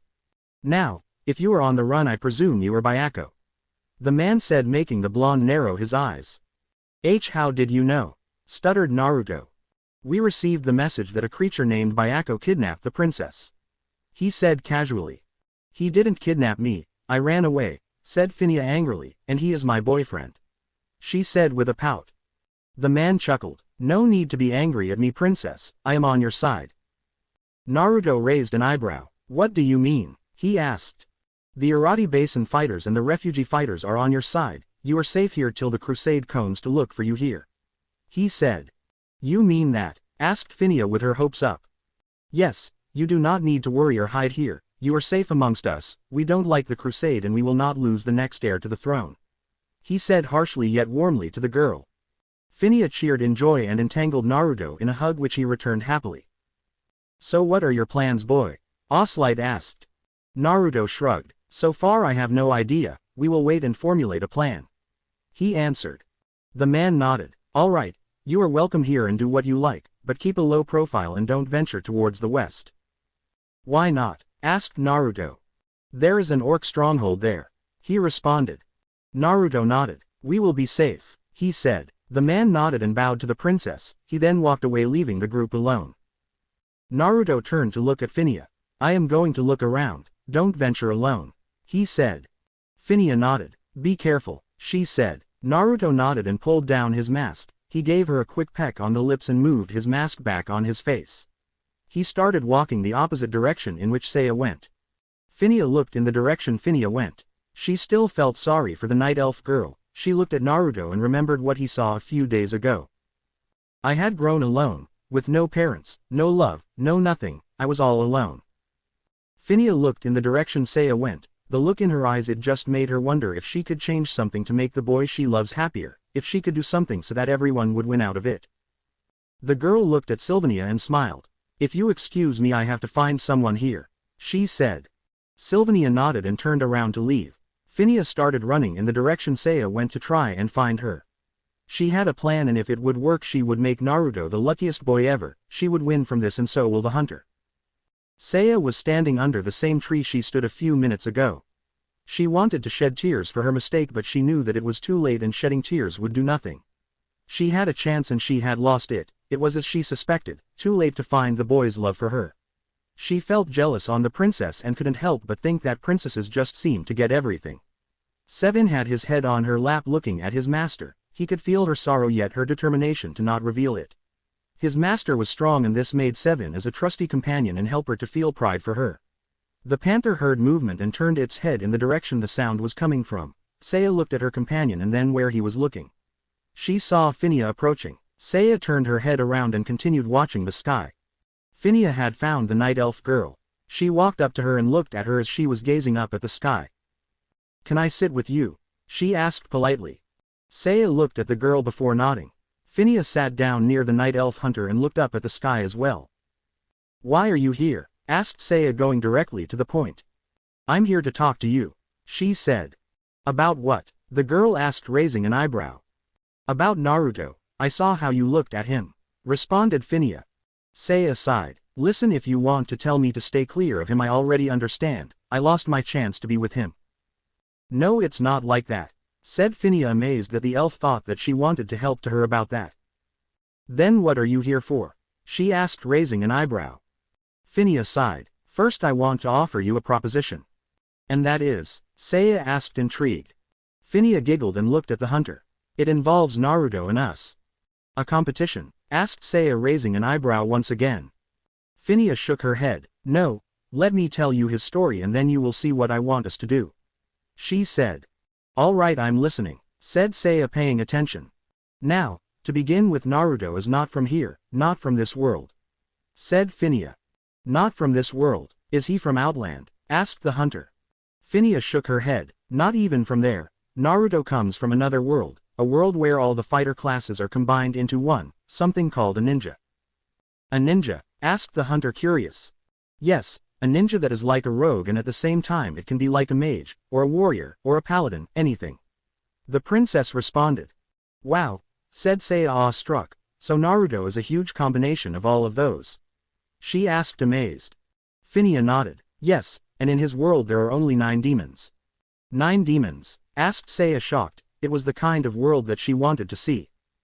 "Yes, their demons are determined by the number of the tails. The weakest has 1 tail and the most powerful 9 tails," responded the princess. "How do you know all this?" the hunter asked, skeptical. "Naruto told me," responded Phineas. "But anyway, the humans in his realm enslaved the demons, sealing them inside newborn children." "Why would they do that?" the hunter asked, confused. "So they can transform them into emotionless weapons only bent on destruction," responded the princess sadly. "That is so wrong. I can't believe humans would do such a thing to their kind," said Seiya, disgusted. "Yes, I know, and Naruto is one of those children," said Phineas, shocking Seiya. "But he doesn't even look like a demon, he doesn't even act like one, and he isn't emotionless," protested Seiya. "I know, let me explain why," said Phineas. "You see, his home village called Konoha was one night attacked by the 9-tailed demon fox, the strongest. To save the village, its leader called Yondaime Hokage sacrificed his life to seal the demon in Naruto and told the villagers to treat him like a hero for his burden. So that is why he kept his humanity and that Yondaime seemed to do a noble thing," said Seiya. "Not quite, that is not the reason he kept his humanity," said the princess. The hunter raised an eyebrow. "What do you mean?" she asked, not understanding. "The villagers didn't respect their leader's last wish, and instead of treating Naruto like a hero they treated him like a demon spawn, like a monster." She paused and took a deep breath. It was hard to tell the story and realized why Naruto hesitated to tell it to her. Naruto grew up alone with no family and no love. He was starved to death, beaten, shunned, people tried to kill him and even assassinate him at nights. Seiya had her hand over her mouth. She had to restrain herself from shouting and cursing those people. She understood that Naruto was not the demon from the first time she saw him. If he was a demon she would have sensed it just like any hunter, and yet he wasn't and didn't even act like one. If he was such a strong demon he would have destroyed everything and killed everyone with no remorse. The only reason he survived was that the third Hokage who took his place as the village leader once again saved Naruto every time before he could die. But he was wounded hard every time. Phineas said, Naruto told me that he considered the third Hokage a grandfather and that the third Hokage always looked after him and gave him things so he could survive, even his own apartment when he was kicked out of the orphanage at a tender age. That is so wrong, I can't believe they did that to him. The hunter said, shaking in anger. I know, I had the same reaction. Explained Phineas. All that Naruto wanted was to be acknowledged. He didn't even know he had a demon inside of him till he was 12. What else happened to him? Asked the night elf girl. Well, on his birthday on the 10th of October they would attack him harder to try and kill him since he was born on the same day the nine-tailed fox Kyuubi was sealed away. Answered Phineas. Seiya gasped. That is no treatment for anyone, I can't believe he didn't snap all those years. Phineas nodded. Naruto said that he had a father figure. When he enrolled in the ninja academy he met a teacher named Iruka. At first the teacher was like everyone else, but in time he realized that Naruto wasn't the demon and he became like a father figure to Naruto. So he was one of the persons that always kept him sane. Asked Seiya. Yes, along with the old man and his daughter that fed Naruto ever since he was young. Answered Phineas. But, Naruto told me how his life as a ninja was. He told me how he was tricked to steal a dangerous scroll, but in the end it came out well. But what else happened? Asked the girl.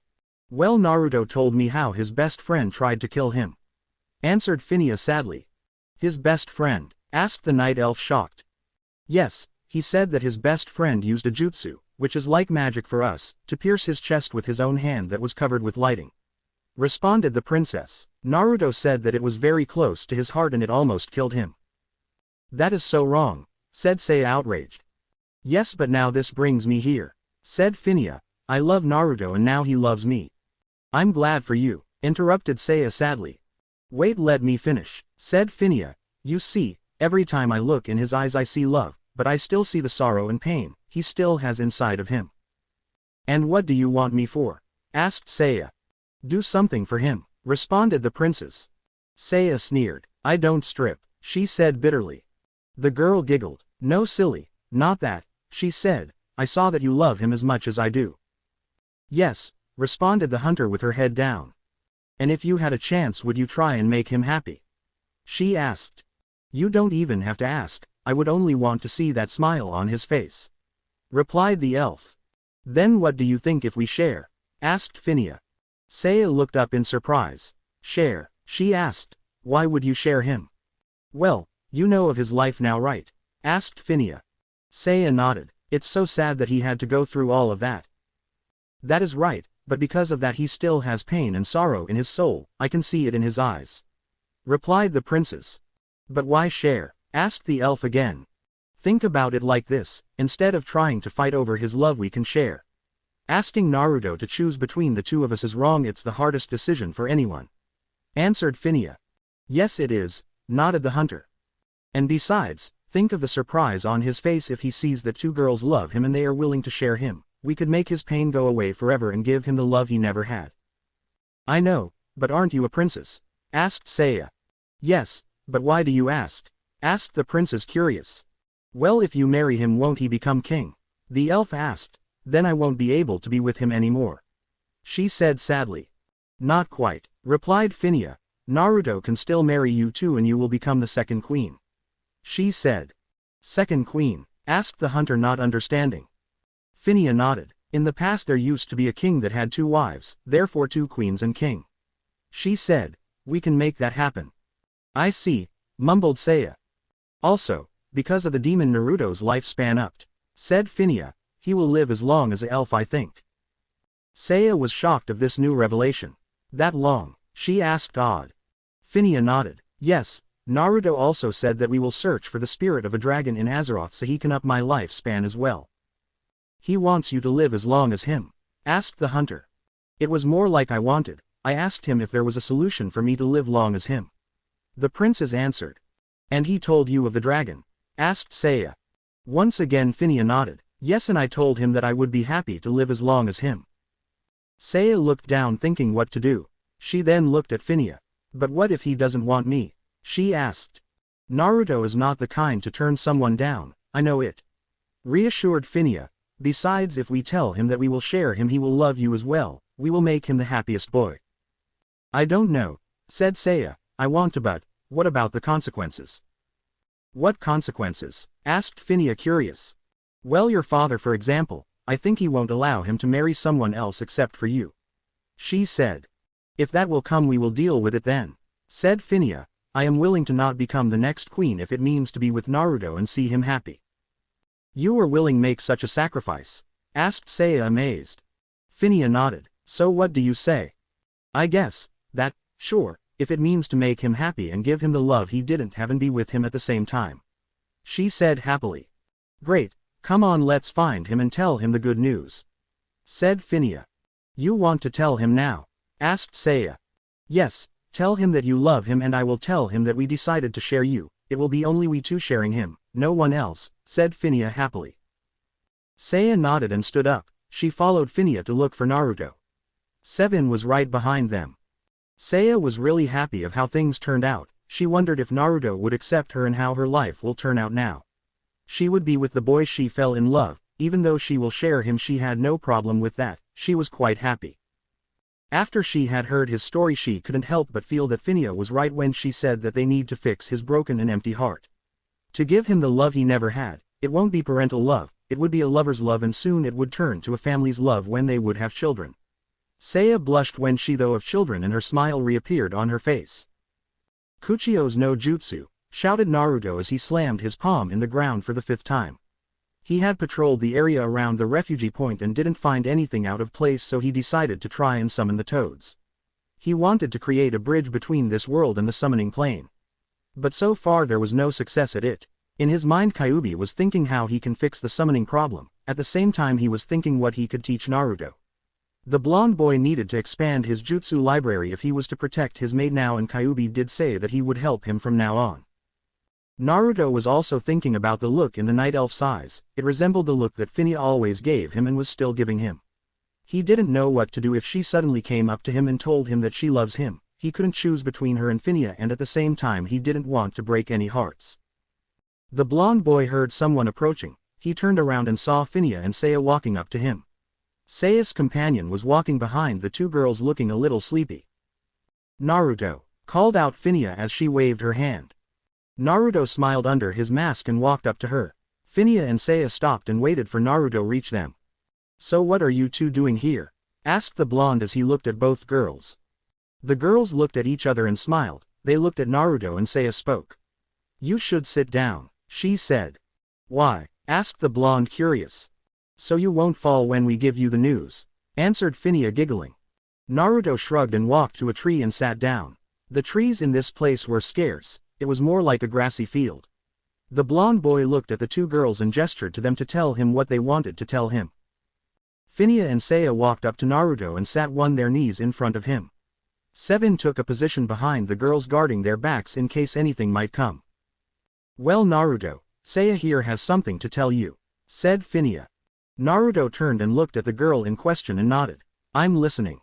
Seiya looked at Naruto in the eyes. The blonde boy saw the love in her eyes and his heart stopped as he realized what she was about to say. Well, I'll be damned, was the only thing Kyuubi said. Naruto, said Seiya with a blush on her face. I will get right to the point. She took a deep breath. I love you. Naruto gulped and looked at Phineas. He didn't see any jealousy or anything like that. He raised an eyebrow and looked at Seiya puzzled. I don't know what to say, responded Naruto, scratching his head. I mean, I love Phineas and I am with her. Seiya looked down at that and Phineas decided to talk. Yes, she knows, but we talked and we want to tell you that we both love you so much and we don't want to argue for your love or make you choose between us and risk to break anyone's heart. She said. Where is this going? Asked Naruto, a little afraid. Well, this is going to the fact that we decided to share you and make you happy, give you the love you truly deserve, said Phineas happily. Share me? Asked Naruto with his eyes widen. Yes, as in we will both be your girlfriends and maybe later your wives. Phineas responded, blushing. Naruto had a blush under his mask. So let me get this straight, you both love me and you want to share me? He asked. Both Phineas and Seiya nodded. Great, thought Naruto, What do I do? He asked. Well, the noblest thing is to accept it, answered Kyuubi shrugging. You mean let them share me and me to love both of them? Asked Naruto. It's not like I have a problem with it, but... Listen, kid, right in front of you are two of babes that decided to share you and make you happy.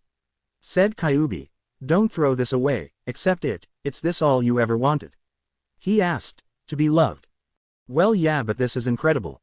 You're telling me? Asked the fox. I wasn't expecting this, but take my advice and accept the elf gal. You will not regret it, I guarantee it. Naruto gave a mental nod and looked at the two girls. He sighed and the girls held their breath waiting for his decision. First of all, did you by any chance tell Seiya about my past? He asked looking at Phinia. The girl in question nodded. I told her everything. And, asked Naruto. I don't care about what you carry, in fact it makes me love you more for your sacrifice. Responded Seiya. Naruto nodded and took the girl's hands in his.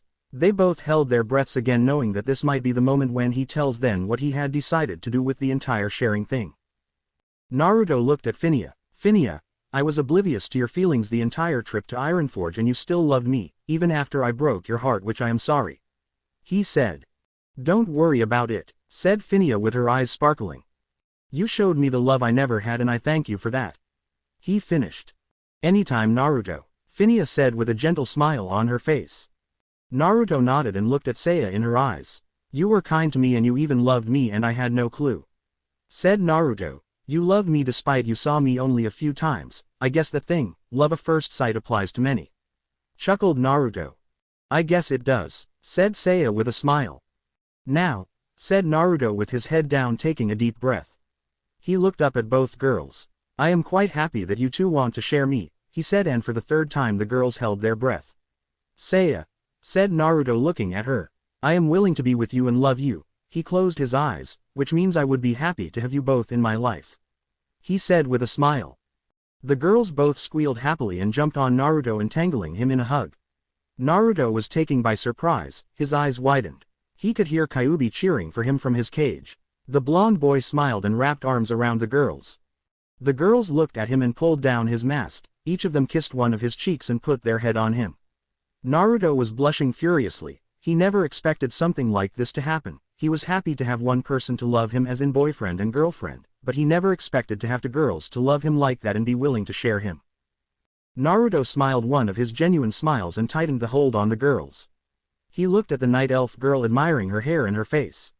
He kissed her on the head and she shifted her head on his shoulder in delight. He then looked at Phinia, admiring her as well. He kissed her on top of her head as well, and like Seiya, she shifted her head on his shoulder in delight. Naruto looked up at the stars and thanked the god that had blessed him like this. His life was taking a turn that he had always wanted. He found love in two girls and the girls didn't care about Kyuubi. He was truly happy now. The three stood under the tree enjoying themselves for quite some time. Naruto was passing his head through their hair, enjoying the feeling. Seiya would touch his whisker-like cheeks and Phinia was moving her finger on his chest. Naruto sighed as he knew he had to break this moment. Come on, we need to return to the camp or else they will get worried. The girls groaned but stood up nonetheless. Naruto also stood up and walked the girls. He kissed both of them on a cheek and put his hands around their waist and started walking back to the camp with them. When they reached the camp, everyone was gaping at him. Why, you would ask? Well, that is simple. For starters, Naruto was the princess's lover and possibly the new king. He was walking side by side with her, holding her by the waist, but at the same time he was walking with a night elf girl holding her by the waist.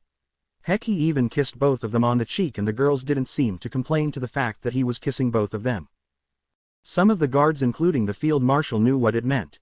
History might be repeating itself and they might have a king and two queens after such a long time.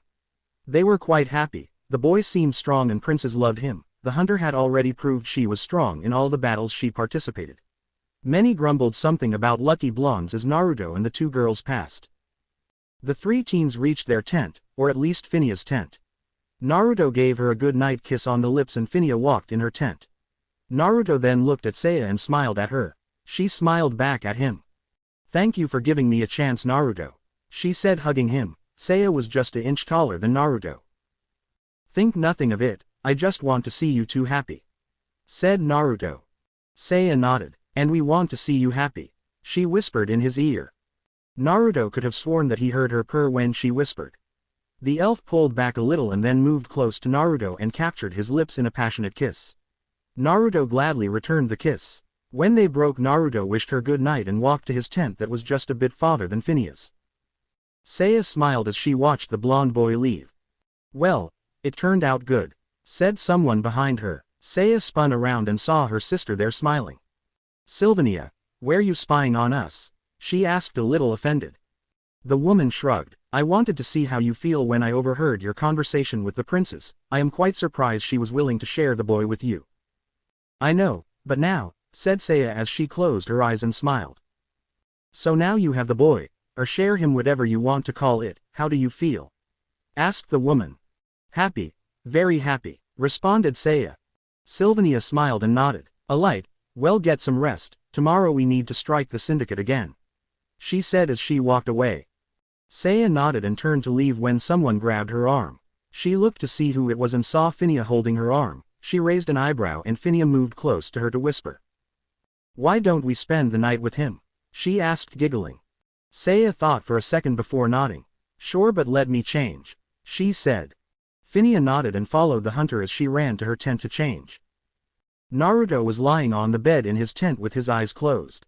He was thinking of what happened today and couldn't help but feel very happy and lucky. Somehow his title as the luckiest ninja fit him. "Well, I be," said Kyuubi, "you lucky bastard." The fox laughed. "Yeah, I know, I never saw this coming. I really must be lucky," Naruto answered. "Well, now you will have to please two girls," said Kyuubi. "That won't be hard. Not until you have to mate with them," laughed the fox, making Naruto blush a deep red. "Pervert," shouted Naruto. "Ah, don't tell me you didn't have naughty thoughts when they were hugging you. I know what you thought about that moment, you little pervert," laughed Kyuubi. Naruto's face was red as a tomato. "Ero Sennin is to blame," retorted Naruto. Kyuubi shrugged. Maybe not." "Hey, so are you going to teach me jutsus?" asked Naruto, looking at the fox. "Yes, while you sleep we will train here in your mindscape." "Yada," shouted the blonde. Yes, but right now you should open your eyes, there is a surprise for you." "A surprise?" asked the blonde, not understanding. Naruto opened his eyes and tried to get up and look around, but he could move, his arms were held in place. He looked to his right and saw Phineas there on his arm. He looked to his left and saw Seiya there on his arm. Naruto looked at Phineas again and saw she was in white nightdress that showed her body rather good, nice curves and a lovely pair of breasts. Naruto then looked at Seiya and saw she was in a silver nightdress that completely showed her body, a nice hourglass figure, a round firm ass and a nice pair of breasts. Naruto felt something coming out of his nose and closed his eyes, shaking his head to clean it of the images he was having. Kyuubi was howling in laughter. Naruto was then pushed down by a hand. He looked to see it was Phineas that was pulling him down. Naruto complied and leaned back down with his head on the pillow. Both girls shifted and moved closer to him. He heard Seiya frown and looked at her. Before he could react, she pulled his shirt off. Both girls blushed as they saw the well-toned body. Seiya kissed him on the chest, a thing that Phineas also did. Then the girls moved closer to him and he could feel their breasts as they passed on his chest. He could only think that they were doing that on purpose. "Do you mind if we sleep here tonight?" asked Seiya gently. Her voice seemed like a purr. "No, not at all," said Naruto. Phineas smiled and moved her body on his to make him feel her. "That's good." "Sure is," purred Seiya, "our fox boy," she said seductively as she moved her body on his again, making Naruto almost faint from blood loss every time the girls did that. "So how come you decided to sleep here?" asked Naruto. "We wanted to make you feel comfortable tonight," answered Phineas sweetly. "And the dresses?" he asked, blushing. "You don't like us?" asked Seiya, faking to be sad. No, it's nothing like that," answered Naruto fast. "You two look gorgeous, but why did you want to dress like this?" "A little present for you," answered Phineas. "Why?" asked Naruto. "You're our lovable fox boy," responded Seiya, moving a finger on his chest and sending a shiver down the blonde's spine. "Okay," he said. Naruto then wrapped his arms around the girls, holding them tight. The girls gave him one last kiss on the cheek and then closed their eyes. Naruto soon followed their example and fell in a peaceful slumber. The next day Naruto slowly made his way out of the tent so he wouldn't wake up the two sleeping girls. He was very happy. He couldn't remember the last time he had ever felt like this, to be accepted for who you are, and better yet to find people that love you. This made the blonde really happy. Still he remembered the matter at hand. First he had to acquire new spells, then he had to make a connection to be able to summon the toads, and finally he had to find a way to make some money now. He still had 2 more gold pieces from what the druid had given him, but that wasn't enough. He didn't know what will happen later on, so he had to be prepared. Naruto got dressed and tied his headband around his forehead and slowly walked out the tent. Once outside he looked around trying to find either Sylvania or Oslite. He saw the man, Oslite, talking to a woman. The blonde boy walked towards him. The man, hearing footsteps, turned around and smiled when he saw Naruto. The blonde boy nodded at the marshal, who nodded back. He then turned and looked at the woman, and she was dressed differently. She had white shoulder pads with red lines on the edges, she had a vest under her body armor, and her gloves were also red, same for the boots and leggings. She wore a red tabard with a white design of a falcon on it. She had a short sword in her right hand and a triangular shield in her left hand with a red design of a falcon. She had dark orange hair and brown eyes. "Good morning, Naruto," said Oslite, smiling. The blonde nodded. "Morning," he said, yawning. "Sleep well?" asked the man with a grin on his face. Naruto rubbed the back of his head and laughed nervously. "Well, yeah, he said." "What is that tied to your forehead?" asked the woman, pointing to the headband. Naruto looked at her and then tapped his headband.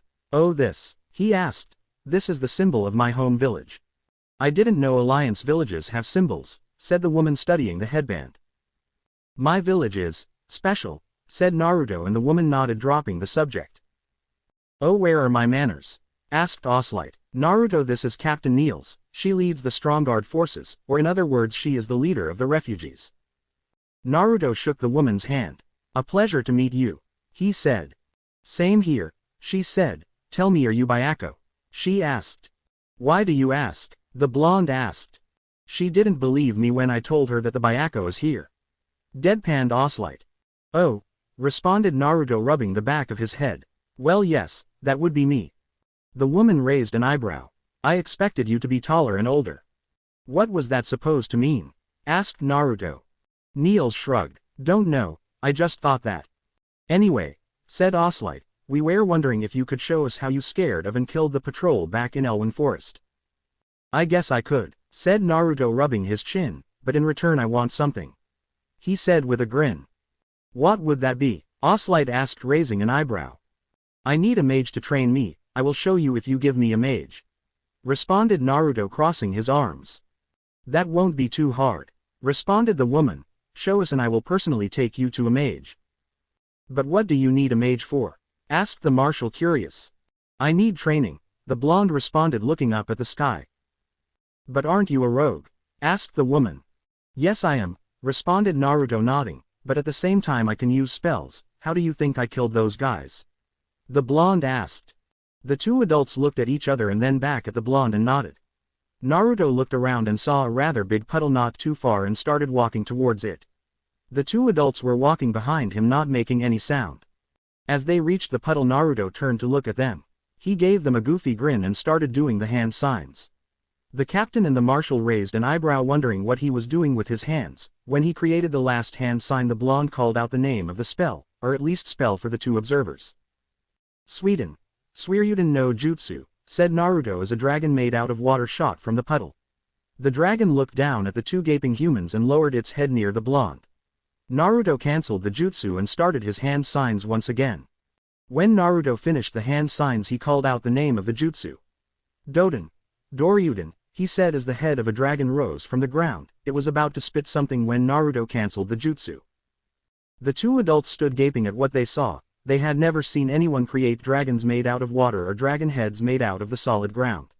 The first to recover from his shock was Oslite, that was curious what the earth dragon was about to do.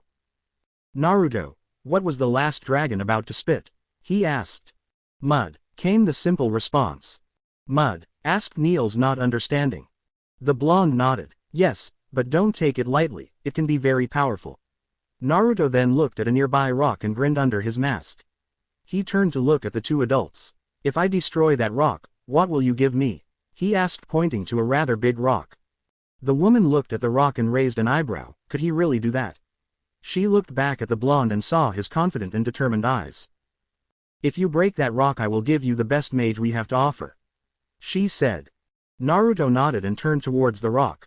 He extended his left arm and opened his palm. A sphere started forming in his palm. Oslight and Neil's eyes widened as they saw the blonde charging towards the rock with a strange blue sphere in his left palm. The blonde moved his hand in front of him towards the rock. Udama Rasengan, he shouted as he slammed the sphere in the rock. There was a powerful explosion and dust covered the area where the rock stood. When the dust faded, their eyes widened when they saw that the rock completely disappeared, and instead of the rock there was a strange path that cut through the ground. Naruto stood in front of the two, grinning at their expressions. They were in complete awe of what he did. They looked down at him. He smiled innocently at them. What was that? Stuttered Oslight. That, asked the blonde. It was my signature move. It's called Rasengan. It creates a powerful sphere in my hand, excellent for close-range combat. He said, grinning. That was incredible, said Niels with her eyes wide.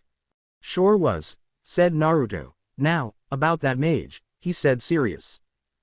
The woman shook herself out of it and looked at the blonde. Yes, if you would follow me, she said.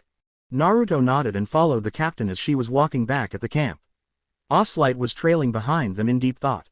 As they arrived back in the camp, the woman walked towards a caravan where a human with red robes and a hat over his head was leaning in a chair, sleeping from what it seemed. His feet were on a table in front of him. The group stopped in front of him. Niels tapped his shoulder. The man didn't respond.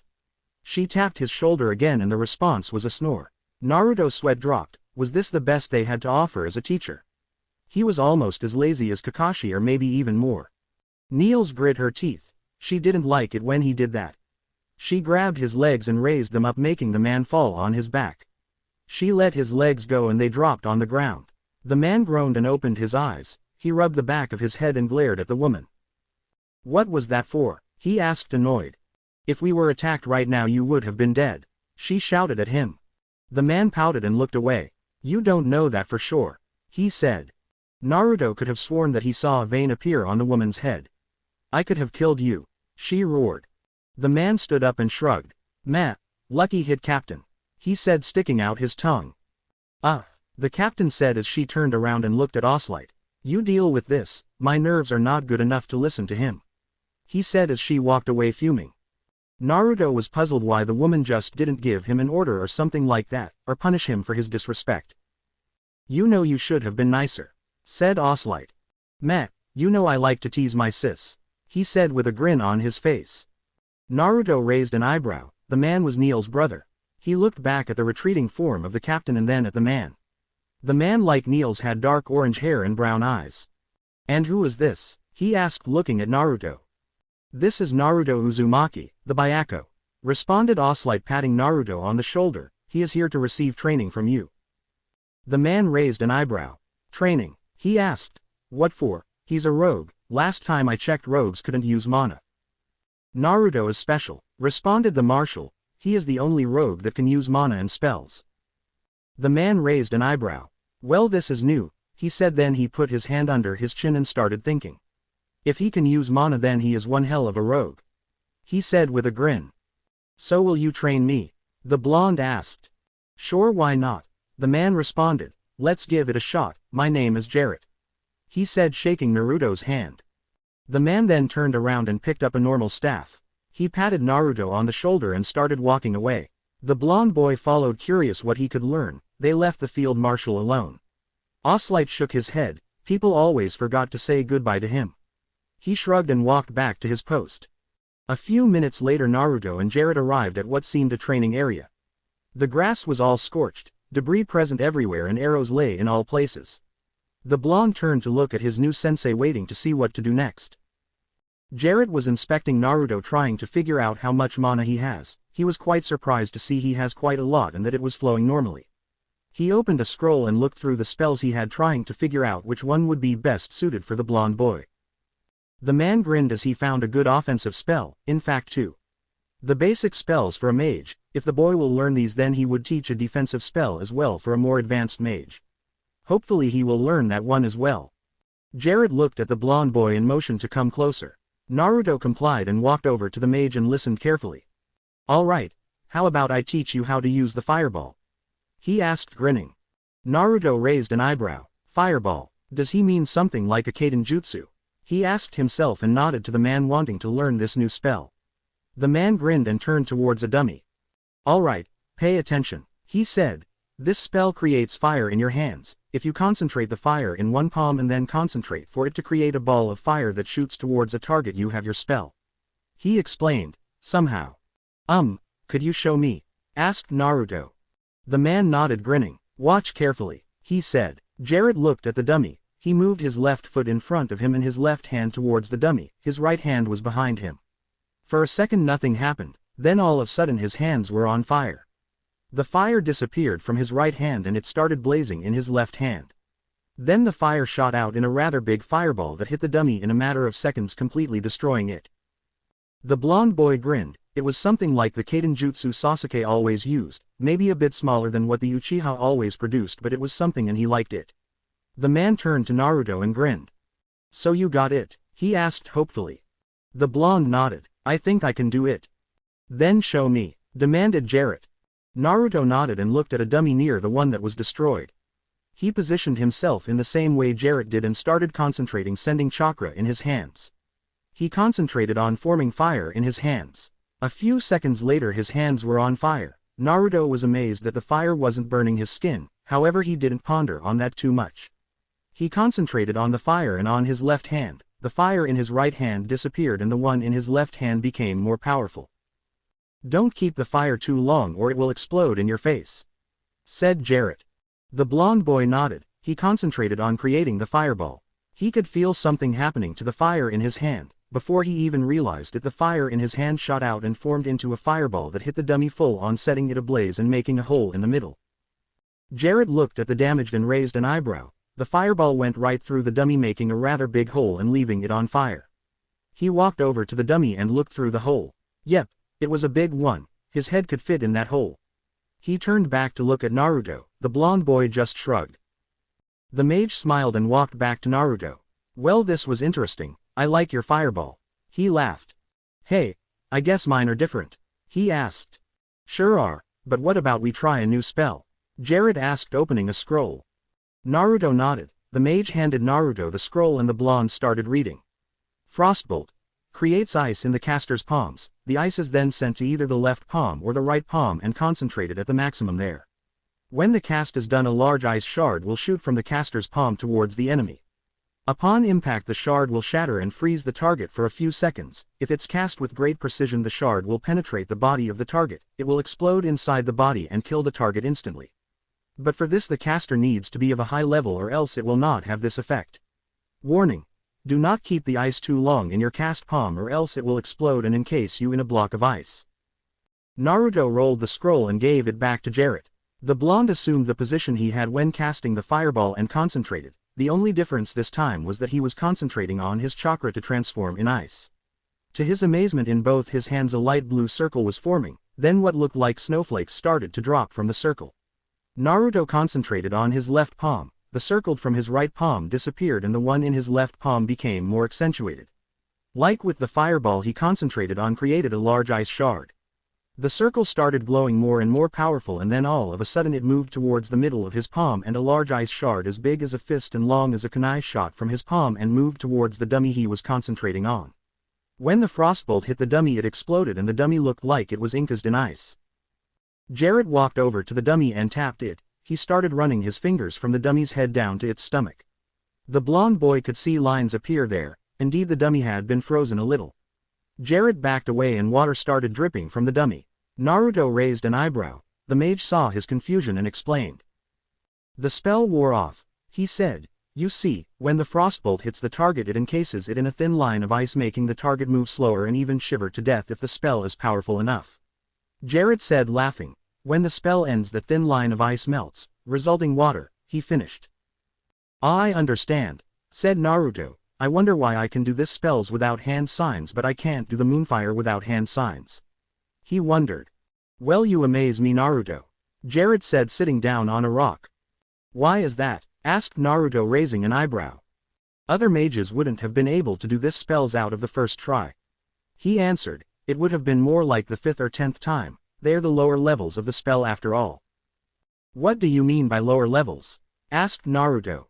"It's like this. The spells are categorized in ranks. The first ranks are for novices, beginners in the art of mages. As they rise in this art, the ranks of the spells raise and they become more and more strong. That fireball can become quite massive, for example, answered the mage. And how do you raise the ranks of a spell? Asked Naruto. First of all, you need to become stronger, explained Jarrett.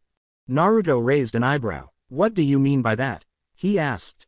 The stronger you become, the stronger your spell will be, or in other words, the stronger you become, the spell will gain a new level. The mage said, but for that to happen you need to train with that spell till you feel that you cannot go higher anymore. Interesting, was all that the blonde say. Sure is, grinned Jarrett. Now how about I teach you something for a much higher level? He asked. The blonde boy raised an eyebrow. And what would that be? He asked, curious. It's called Mana Shield, he responded. Basically it creates a shield out of mana around you that absorbs any attack while it drains your mana. The spell lasts for a minute, good for quick getaways or quick killing. He explained. This is interesting, thought Naruto, but then again it could be dangerous for me. I work on chakra and I don't know for sure if the same thing from my world applies here. He pondered. It was quite simple really. If a ninja would run out of chakra, completely deplete himself of it, he would normally die. But here people would drain their chakra, or how they call it mana, and survive. This was interesting, but it was at the same time risky for Naruto. Though he had to admit he liked the idea of a shield that absorbs damage even if it doesn't last for too long. Let's give it a try, said Naruto, grinning. Jarrett gave his own grin and started explaining. All you need to do is concentrate. You imagine that you are inside a sphere, a light green sphere. Just that, asked Naruto. Basically, answered the mage. Then how come only mages can use this? Asked Naruto. I mean, it's so simple that another person such as a warlock could use it. It's not that easy, Naruto, said the man. You see, everything here is based on something. What I mean is that a warlock is a summoner of the dark, a bringer of excruciating pain and a master of curses. He cannot master arcane or fire or even frost for that matter. You see, fire and frost belong to nature. We mages work with nature in a way. Arcane spells are the mental power of a mage. It takes a mage to be able to use arcane, Jarrett explained. But still, why can't a warlock learn mage spells? Asked Naruto, still puzzled. Well, to put it more simple, you cannot cut an apple with a fork, answered the mage. Understand what I'm trying to say? He asked. The blonde boy nodded. I think I do now, he answered. Good, now why don't you try and use that spell? Asked Jarrett, taking a seat under the nearby tree. What will you do? Questioned Naruto. Jarrett shrugged. Take a nap maybe. It will take you a long time to learn this one, even though it sounds easily. Right, how hard can it be? Asked Naruto, not believing. Suit yourself, replied the mage. I said the same thing when I first tried this and it took me one full day to learn it. Naruto tried and tried for the next 1 or 2 hours but with no prevail.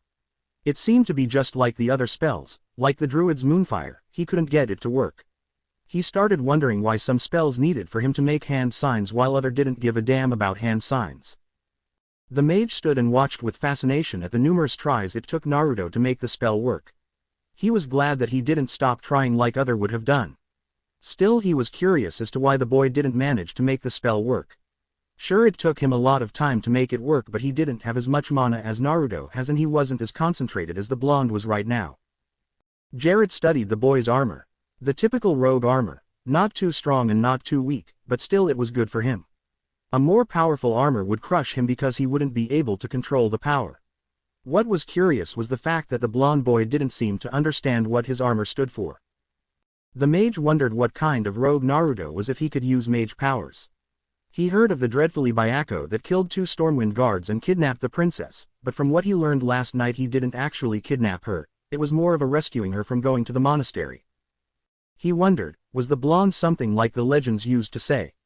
Arthas was unique, that's for sure, but he was corrupted by the power of the sword and betrayed everyone. This boy, he already seemed to hold something powerful and destructive inside of him, but it didn't seem like the kind of powerful being that would desire death to everyone and everything. Jarrett looked up at the sky and tried to remember how the bigger demons look like. He had seen a lot of lesser demons such as succubuses, voidwalkers and even hellhounds.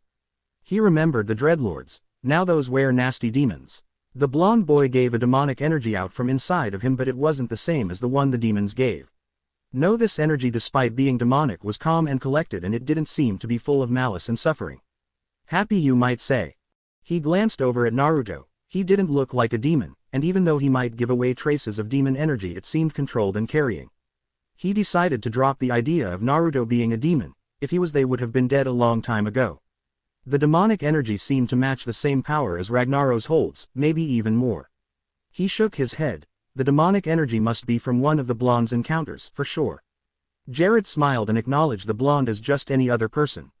The mage looked towards the camp and saw a messenger approaching. He rose an eyebrow and stood up. Naruto sensed his teacher standing up and looked towards him.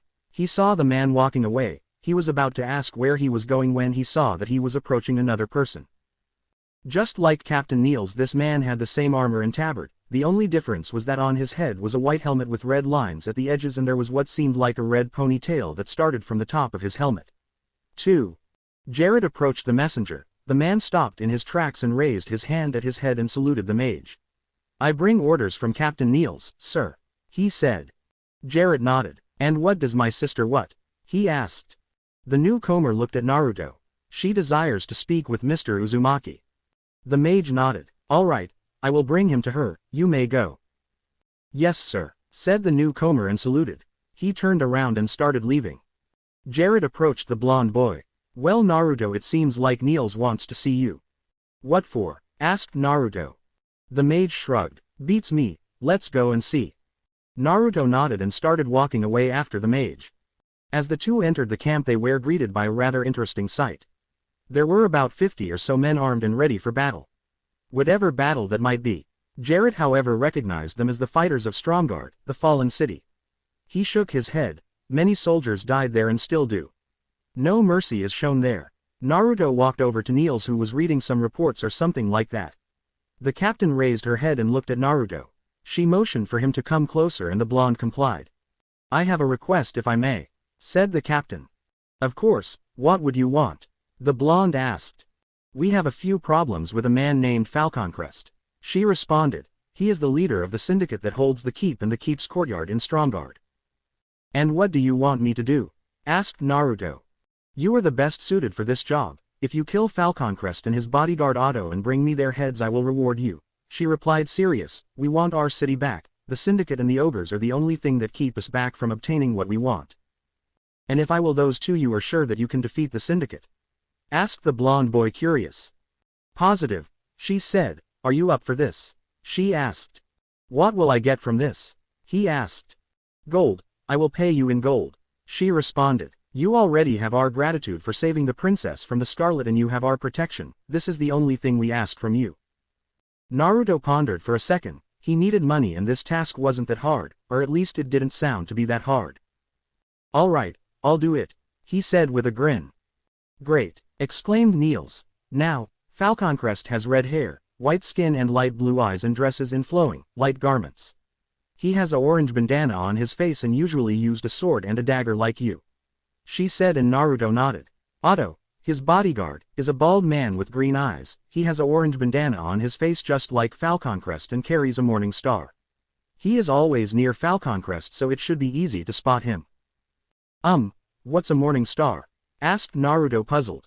The morning star is a form of a spiked club resembling a mace, usually with a long spike extending straight from the top in addition to a number of smaller spikes around the particle of the head. She explained. "His morning star is deadly, made out of the hardest metal, so be sure to be careful." Naruto nodded. "Sounds easy. I will bring their heads fast," he told the captain and turned to leave. "I will send 2 riders to show you the way to Stromgard," Niels said as Naruto was walking away. The blonde boy nodded and continued walking through the camp. He walked to his tent to see if the girls woke up. As he reached the tent, he walked inside and found it empty. He shrugged and walked outside. They must have waked up and left to do who knows what. Naruto continued walking through the camp, waiting for the riders to come and guide him to his objective. As he was walking through the camp, he suddenly saw Phinia looking over a scroll. He walked over to her. The girl raised her head and smiled when she saw Naruto walking up to her. The blonde boy waved at her and she waved back at him. Naruto stopped in front of her and pulled her in a hug. Phinia took his mask off and placed a kiss on his cheek. "Where did you go this morning?" she asked as they broke the hug. "I went to train," answered Naruto. I found a mage to teach me a few spells. That's great, exclaimed Phinia. So what did you learn? She asked. The fireball and the frostbolt. I still have some problems with the mana shield. He answered. Phinia smiled and kissed him again on the cheek. Maybe I should teach you a priest spell. She giggled. Naruto grinned. Maybe. He answered. Oh, and where is Seiya? He asked curious. She left with Sylvania. Phinia answered. Naruto raised an eyebrow. Where did she go? He asked. She is still fighting for the alliance. She went to Stromgarde to help in the fight. Answered Phinia. Oh yeah, I also have to go to Stromgarde. Naruto told Phinia. What for? She asked curious. The captain of the camp wants me to kill the leader of the syndicate and his bodyguard. He answered. Do you think you can do it? Asked Phinia worried. Naruto waved his hand. Of course, I can take care of those guys. How hard can it be? He asked happily. Don't joke with this, said Phinia. You should know that Falconcrest killed a lot of people and so did his bodyguard. She warned him. Naruto shrugged. I can take him down. Have you forgotten where I come from? He asked. Phinia shook her head. No, I didn't, but keep in mind, don't take him lightly. I won't. I never underestimate my opponent, he said smiling. The girl hugged him again. Be careful, all right? She asked. Naruto nodded. He was about to say something when someone called for him. Uzumaki, he heard. Naruto and Phinia turned to see who was calling him. They saw two Stromgarde soldiers with polearms riding on horses. The horses had a red armor on them and they looked strong. That would be me, answered Naruto. We are here to guide you to Stromgarde, said one of the riders. Oh, you are the riders Niels said she would send. The blonde boy said, pointing to the two riders. They nodded. Yes, answered one of the riders. Naruto nodded and broke the hug. Just a second, he said as he took out a container from his pocket. He moved his hand above it and a large cat appeared in front of him. The cat looked at Naruto and growled. Yes, I know I kept you inside for a day or more, sorry. He said to the cat, scratching the back of his head. The cat growled again. If I give you a treat later, will you take me to Stromgarde? He asked the massive cat.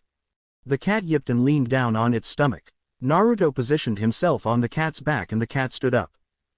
All right, I'm ready, said Naruto as he put his mask back on his face. He winked to Phinia and left, following the two riders. Naruto was in awe. The gates of Stromgarde were huge. The city, even though in ruins, was huge. He could see a massive keep at the end of the city and he could see people there. But unlike the riders or those from the camp, these guys all had orange bandanas on their faces and black armor, robes or plate armor in fact. The two riders looked at Naruto. Well, this is it, said the first one. Up there is Stromgarde Keep. Inside you will find Falconcrest and Otto. The second rider said. Naruto nodded. All right, I will take it from here, he told the two riders, who nodded and turned away and left.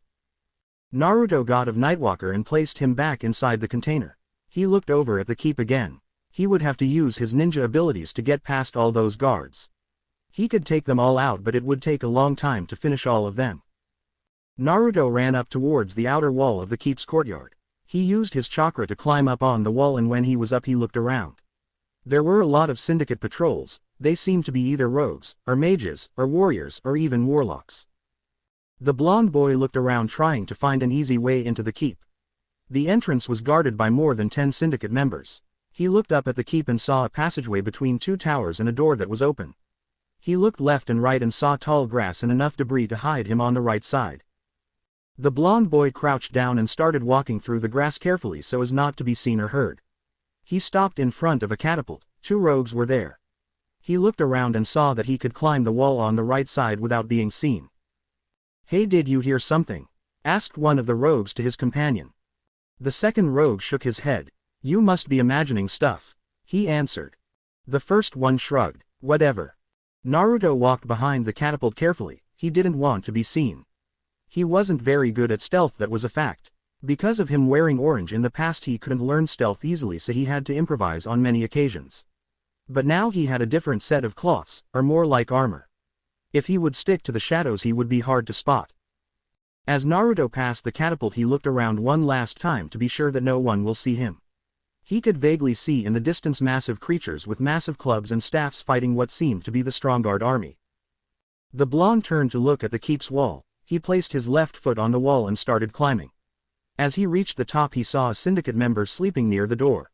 He carefully walked towards the man, and when he was close enough he took his dagger out and cut the man's throat. The man's eyes shot open and he started choking on his blood. After a few seconds of excruciating pain the man dropped dead. Naruto walked in the tower and started descending down the stairs. As the stairs stopped he came face to face with a mage. The mage was about to shout who he was and what he was doing here when Naruto disappeared and reappeared behind the mage, cutting his throat. The mage fell down with a loud thud. The blonde cursed, thinking that he might alert someone. "Hey, you hear anything?" the blonde heard someone ask. Naruto looked to his left and saw a room. The door was broken. He closed his eyes and concentrated. He felt about 6 people inside, 2 of them were very strong. He opened his eyes and hanged into the mage he had just killed. "Hey Yuha, you there?" asked someone from inside the room. Naruto, not waiting anymore, walked inside casually. "You called?" he asked. A man with a massive sword nodded. "Of course I called, didn't you hear me?" he asked, annoyed. "Sorry, I thought I heard something." Yuha excused himself. "That's strange, I thought I heard something as well," the man said, scratching his head. Yuha shrugged. "Maybe it was the wind, I didn't find anything." "Then what was with that thud?" asked the man again. Yuha stayed silent for a second. "Oh, that, a barrel fell down," he answered. The man seemed to bite in the lie. "Oh, all right." He then turned around and started writing something. Yuha looked in the room. There was a rogue, 2 mages, and warrior, the man he had just talked to. He looked at the end of the room and saw 2 men there. One was bald and had what looked to be a mace in his hand, and the other had a sword and a dagger. "The bald one must be Otto," thought Naruto. "What are you looking at?" asked the man holding the dagger and the sword. Yuha shook his head. "I have a report," he lied. "Report?" the man asked again. "About what?" he asked. "The Stromguard forces," replied Yuha. The man seemed interested. "Very well, come here," he told Yuha. Yuha nodded and slowly approached the man. He stopped in front of the man. The man sheathed his dagger and extended his arm. Yuha didn't do anything, he just stood there waiting. "Well?" asked the man, getting impatient. Before he could do anything, Yuha disappeared in a puff of smoke. He was replaced with a strange boy. The boy unsheathed his sword and cut the man's hand off. The man started screaming in pain. "Falconcrest is under attack," shouted one of the people in the room. Naruto jumped to the side, avoiding a mace. The bald man was Otto, the bodyguard, and he knew that for sure now. Falconcrest grit his teeth. "Kill that bastard," he said, holding his arm. Naruto looked at the mages. He narrowed his eyes as he saw one of the mages creating a fireball and the other a frostbolt. The first mage fired his fireball. Naruto used Kawarimi to switch himself with the warrior in the room. The fireball hit the unfortunate syndicate member, making a hole in his chest and setting him ablaze. The man screamed in pain and agony. The second mage turned to look at Naruto. He fired his frostbolt. The blonde boy jumped to the side, avoiding the spell that hit the nearby bookshelf, full on destroying it. The rogue then charged Naruto. He raised his dagger to strike. It was blocked by Naruto's own dagger. The blonde boy sidestepped and unsheathed his sword. He did a vertical slash and cut the rogue in half. "What are you doing? He is just a puny rogue, kill him already," roared Falconcrest. Naruto sneered. "That's what you think," he said as he sheathed his weapons and concentrated. Fire formed in his hands. He jumped into the casting stance and fired a fireball at one of the mages. It hit the mage full on, sending him flying away. The second mage grit his teeth and formed another frostbolt. He fired it, and unfortunately for Naruto it hit him full on, sending him flying away and hitting the wall. The blonde boy felt cold. He started shivering. He saw Otto running straight for him with his mace raised. Naruto rolled to the side, avoiding the morning star. Otto glared at Naruto and charged again. The mage started creating another frostbolt. Naruto jumped on his feet and started dodging the attacks. He looked with the corner of his eyes at the mage and saw him firing the third frostbolt. The blonde grabbed Otto by the chest and forced him to move in front of him. The boy used the bodyguard as a human shield. Just before the frostbolt hit, Naruto jumped away. When the spell hit Otto, it not only froze him but it sent him flying away and hitting the wall with his face. Naruto turned around and saw the mage he had hit with the fireball standing up. It seemed like his fireball wasn't strong enough to kill him or send him ablaze. The now recovered mage raised his left hand up and a light blue aura formed around it. Naruto felt the temperature of the room drop. He suddenly saw a snowflake dropping in front of him. He looked up and his eyes widened when he saw a cloud above his head. Before he realized what was happening, ice shards started dropping from the cloud. Naruto jumped left and right avoiding the ice shards. If one of them would hit him in the head he would die. The shards were pointy and thick. What was strange was that he was moving slower and that his feet were cold. He started shivering again. When an ice shard would hit the ground it would shatter in numerous pieces. The blonde boy looked at the first mage and saw him creating a fireball. When the mage finished it he fired the spell at Naruto. The blonde boy tried to dodge but it seemed like he was moving slower and slower. The fireball hit full on and sent him flying away again. He hit a bookshelf and his right sleeve was on fire. Naruto narrowed his eyes and started hitting his left sleeve to stop the fire. He took a bottle of water out of his pouch and poured it on his sleeve, extinguishing the fire. He stood up and glared at the mage. He unsheathed his dagger and raised his free hand in front of his face. He started moving his fingers, forming who knows what, and then all of a sudden he disappeared in a puff of smoke. Everyone in the room started looking around wondering where he disappeared. The blonde seemed to have vanished just like any other mage, but they didn't see him use gunpowder. They suddenly heard a gurgling scream. They turned in the direction the sound was and saw the blonde boy holding one of the mages by the head, or more like holding the mage's head. The body was on the ground in a pool of blood and the boy's dagger was bloody. The remaining mage narrowed his eyes and ran towards Naruto. The blonde boy smirked, thinking the mage was insane, and charged as well, throwing the head aside. The mage raised his left hand and purple aura appeared in his hand. Naruto wondered what it was but ignored it. It was a bad thing. A strange transparent dome formed around the mage that shot around in a semicircle. Naruto was caught in the explosion and thrown away, hitting the wall for the third time. Naruto started rubbing his head. He felt like Tsunade had punched him again. Naruto looked up at the mage that was smirking. He started wondering what spell was that. He got back on his feet and picked up his dagger. Naruto charged forward again. When he was close to the mage he stopped. The mage had his hand up again and the purple aura appeared again. Naruto jumped away, avoiding the explosion. He looked through his pouch and found a shuriken. He threw it at the unsuspecting mage and hit him in the left eye. The mage fell on his knees screaming in pain. Naruto took this chance to attack. When he reached the mage, cut his throat and removed the shuriken from the mage's eye. He looked towards his remaining targets, Falcon Crest and Otto. By now Otto was standing up again and was near the leader. Otto charged again and raised his mace. He lowered it and it was blocked by Naruto's dagger. The blonde boy spun around and tried to cut Otto on his back, but he was punched in the face and sent flying away, landing on a table and breaking it. "Finish him up," commanded Falcon Crest, who was still holding his bleeding arm. Otto nodded and charged again. He raised his mace and lowered it. The blonde narrowed his eyes and rolled of the table. The mace hit the table, or what was left of it, turning it into dust. Naruto sheathed his dagger and extended his left palm. He formed the Rasengan in his arm. He then charged Otto and started pumping more chakra in the attack. As he got near Otto he jumped to the left, avoiding the mace. He then moved his Rasengan up to strike. It was intercepted by the mace.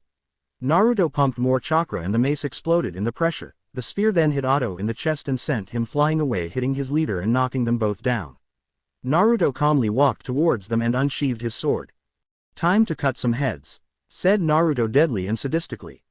Falcon Crest pushed the unconscious body of Otto of him and stood up. He grabbed his sword with his undamaged hand and charged Naruto. "You die today, brat," he shouted in rage. The man lowered his head above the blonde's head. Naruto raised his own sword and blocked the attack. He moved his hand to his dagger and unsheathed it. Falcon Crest saw what the blonde was planning and kicked the blonde's hand that held the dagger, making him drop it. "Fight fair," demanded the syndicate leader. "Very well," said a grinned Naruto. He spun around and tried a vertical slash, but it was blocked by Falcon Crest, who delivered a side kick towards Naruto. The blonde boy caught the kick with his free hand. He then grabbed the man's leg and started spinning around. He then let go of his leg and Falcon Crest hit the wall. Naruto got into his stance and waited for the man to attack. The leader of the syndicate stood up and glared at Naruto. He raised his sword, let out a battle cry, and charged again. His sword collided with the blonde's sword. They started moving the swords left and right. A series of cling and clang could be heard in the room as the two swords met each other with each strike. Naruto had to admit that even though Falcon Crest didn't have a hand, he was still putting up a good fight. He wondered how hard it would have been if he didn't cut one of his hands, and he now used his dagger as well. Falcon Crest suddenly jumped up and tried to cut Naruto in half. The blonde boy moved in front and raised his sword above his head and plunged it into the man's chest. The man coughed out blood. "I can't. BB," he said as his eyes closed and dropped his sword. Naruto kicked the body of his sword and walked over to his dagger. He picked it up and walked over to Otto's body. The man was still unconscious. Naruto shook his head. It wasn't fair to kill someone like this, but he couldn't stand here and wait. He could hear footsteps in the distance. With one shift motion he cut Otto's head off and sealed it into one of his scrolls. He walked over to Falconcrest's body and cut his head off, sealing it into the same scroll in which Otto's head was. "Falconcrest, sir, what's happening here?" yelled someone. Naruto turned to the door and saw about 10 or 20 syndicate members. The members saw their dead leader and Naruto standing just a few steps away from the body. "What have you done?" demanded one of the newcomers. "Who are you?" demanded another one. Naruto started calculating his odds. It didn't look too nice. There were too many mage and rogues. Heck, there was 1 or 2 warlocks and he didn't face any warlocks so far. He tried to find a way out, but the only option was to break the wall and jump out. It didn't seem too bad. Naruto sheathed his weapons and put the scroll in his pouch. He extended his arm and formed the Udama Rasengan. He looked at the newcomers whose eyes were big as saucers. "My name is Byako," responded Naruto as he charged forward. One of the newcomers shook himself out of his stupor. "Attack," he yelled. "Kill him for what he did to the leader." There were a series of cheers and everyone charged. The casters stood back and started concentrating on their spells. Naruto jumped to the sides avoiding the attacks. He reached the wall and thrusted the attack in the wall. There was a huge explosion and the entire room was covered in smoke. Everyone covered their eyes and the casters stopped their attacks to cover their eyes. Naruto used this opportunity to jump down. "Later, suckers," he shouted as he jumped through the hole in the wall. He was falling down. He fell past the courtyard and from what it seemed he was about to land in the ogre part of the city. He pumped chakra in his body to have a safe fall and not hurt himself. He landed on something huge. Naruto looked around and saw in front of him the Stromguard forces looking at him with wide eyes. "What?" he asked. He then heard a loud roar and he felt the ground moving. He looked down and saw that he landed on the head of an ogre that was not trying to shake him up. The blonde held tight so as not to fall. The ogre, having enough of him, ran towards an wall with the intent to crush Naruto in it. The blonde jumped away in time and the ogre hit the wall with force. He fell on the ground unconscious. "Not so bright," said Naruto with a sweat drop forming on his head as he looked at the unconscious form. "Naruto!" He heard someone shout for him. The blonde turned around and saw Seiya waving at him. He grinned and walked towards the girl, ignoring the amazed stares everyone was giving him. He stopped in front of the night elf and lowered his mask. He pulled her close to him and placed his lips on hers. Seiya closed her eyes and enjoyed the kiss. When they finally broke, he pulled his mask on his face again and turned to look at the Stromguard forces. He raised an eyebrow. "What?" he asked. "What? Where? How?" stuttered one of the soldiers. Seiya giggled. "I think he wants to know how you got here," she told the blonde. "Oh," replied Naruto, scratching the back of his head. "I had a mission from Captain Niels to kill Otto and Falconcrest." He told everyone. "You killed the leader of the syndicate in Stromguard Keep," shouted one of the soldiers. Naruto nodded. "Yeah. There he is," shouted someone. Everyone turned around and saw about 30 syndicate members pointing to Naruto. "He killed Falconcrest, kill him," one of the members shouted as they all yelled and charged forward. Naruto narrowed his eyes. This wasn't good. He was about to make cage bushins to fight them when someone put a hand on his shoulder. He looked up and saw a soldier with a sash around his head, probably the leader of the group. "You killed the one that was leading the forces of the syndicate and keeping us from taking back the upper part of Stromguard. We will help you now," he said as he unsheathed his sword. "Attack," he yelled, pointing his sword towards the attacking syndicate forces. "Leave no survivors." Everyone cheered and unsheathed their swords, daggers. Some took out their bows, or mainly only Seiya, while others took out their guns, mostly some dwarfs. Naruto unsheathed his sword and dagger and positioned himself near Seiya's left side. Sylvania was standing on her right side. The two forces collided in full force. Numerous syndicate forces were sent flying away. Stromguard mages started firing fireballs and frostbolts towards the syndicate members, mostly the mages and the warlocks, while the healers would cure the curses set upon the soldiers and heal them. It was a slaughter. Naruto didn't have to do anything. The Stromguard forces decimated the syndicate forces in a matter of seconds. It seemed like without a leader they couldn't fight coordinated. They fell like flies. There had been a few rogues that gave some problems, or some mages or warlocks. What intrigued Naruto about the warlocks was the fact that they summoned strange creatures with red eyes. These creatures were made out of a dark blue color, they seemed to be made out of smoke. During the fight he heard Stromguard forces call out the name Voidwalkers and attack this strange creatures, these were the Voidwalkers. Seiya on the other hand used quite a lot of arrows, even though she used a lot she had to be sure not to hit a friendly soldier. All her arrows hit precisely, they either hit in the enemy's heads or in their chest. Sometimes the arrows hit in their legs making them fall down and easy to kill. Naruto was impressed of the skill Seiya showed, heck she even fired 3 arrows at the same time. She even created poison arrows using her mana. Yep, she was interesting and it would be a bad idea to mess with her. When every syndicate member died the leader of the group turned to Naruto. He walked up to him and shook his hand. You did the people of Stromguard a great favor, I thank you. He said. Ah, it's nothing, responded Naruto grinning behind his mask. The man shook his head. Let me give you escorts back to the camp, he said. Naruto smiled. Thank you, but if you are giving me escorts I know who I want. Oh, asked the man raising an eyebrow. Naruto chuckled and put his hand around Seiya and grinned. I'm sure that you can let Seiya and Sylvania be my escorts, he said cheerfully. The man smiled and nodded. Sure, and Seiya, Sylvania, you two are free for the day, he said as he turned around and left. Well, that was interesting, said Sylvania giggling. Sure was, added Seiya. Naruto put his hand in his pocket and took out the container. He moved his hand over it and Nightwalker came out. Sylvania raised an eyebrow. Since when do you have Nightwalker? I thought he was with Zagark, she said. Naruto nodded. Yes, but he gave him to me for the quick getaway from Stormwind, he said. Oh, said Sylvania, all right then, but you do know that Seiya doesn't have a mount. No, I didn't, but I have a better idea, replied Naruto. Sylvania raised an eyebrow. Naruto got up on Nightwalker's back and moved near Seiya. He extended his hand towards her and she gladly took it. He gently lifted her on the cat's back. Seiya smiled and leaned on the blonde's chest. Sylvania smiled. She also took out a container and moved her hand above it. Her white cat appeared and she climbed on it. Naruto told Nightwalker to take them back to the camp and the cat complied. Sylvania walked behind Naruto. Seven was walking next to Nightwalker. Being a panther he didn't have the privilege of riding on a mount. Seiya looked at the blonde's arm and saw that his sleeve was burned. What happened to you? She asked as she took his hand in hers. Ah, don't worry, a fireball hit me, he said.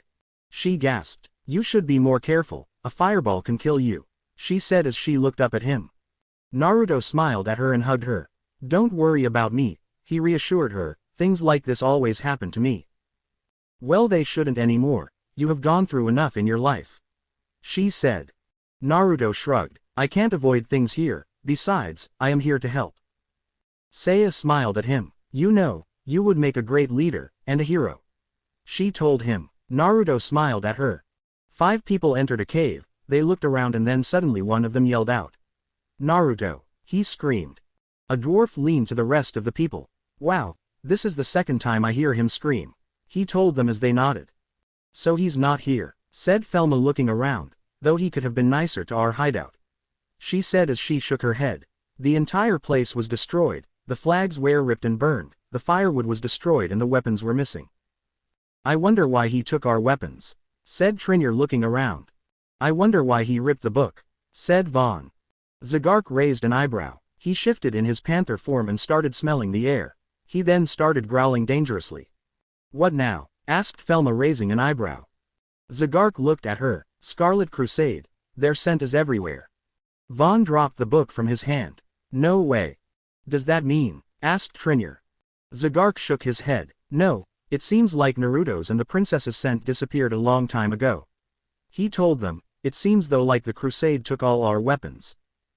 They took the bow of Phoenix, stated Trinir looking at the rack where the bow should have been. It's luckily Malaran didn't leave the sword here, said Zagark. Uryaka, he has the legendary sword, said Vaughn looking around. Those bastards, we have to find them and retrieve our weapons, roared Felma. Forget that, they took our money, shouted Trinir showing them a destroyed chest. How the hell did they find the hiding place for the chest? Asked Felma enraged. I have no idea, said Zagark, but what are we going to do now? He asked. Look for Naruto. Or retrieve our stuff? Asked Vaughn. Velma shook her head. You said the boy is powerful, we can leave the search for him for now. We need to find that bow, and a lot of our weapons, they are too dangerous to be left in their hands. She said sternly. Zagark walked towards the exit of the cave and smelled the ground. I have their scent. Weak but I have it, let's go then. Everyone nodded and followed the druid. It was around noon that the group of fighters from Stromgarde returned to the camp. Naruto parted ways with Seiya as the night elf girl left to report to the field marshal with her sister. The blonde on the other hand went to look for Captain Niels. Naruto looked around to see what was happening. It seemed like everyone was busy with this and that. Some were healing the wounded with their spells, while others would bandage the wounds and miraculously the wounded would stand up and walk away like nothing happened at all. Their people sure knew how to make good medicine from what it seemed. As Naruto reached the captain's tent he was greeted by two guards. They nodded at the blonde and let him pass.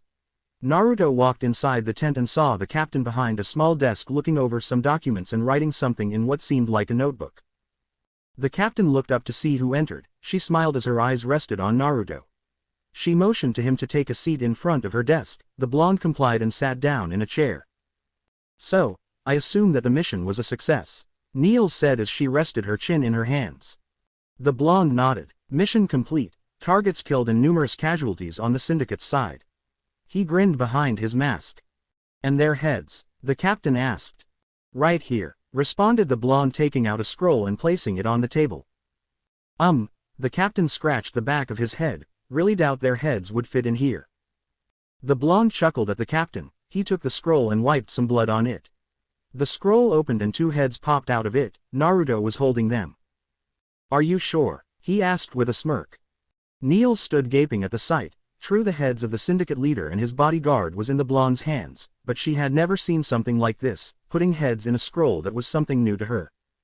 Niels shook herself out of her stupor and smiled at the blonde. Well then, I guess payment is in order. What do I do with the heads? Asked the blonde. Oh, right, said the woman. Guard. She shouted and one guard came in. Take the heads and you know what to do with them, she commanded. The guard nodded and walked over to Naruto. The blonde gave him the heads and the guard walked outside. Naruto then turned and looked at Niels. So how much? The blonde asked. 1 gold piece, replied the captain. Naruto started thinking.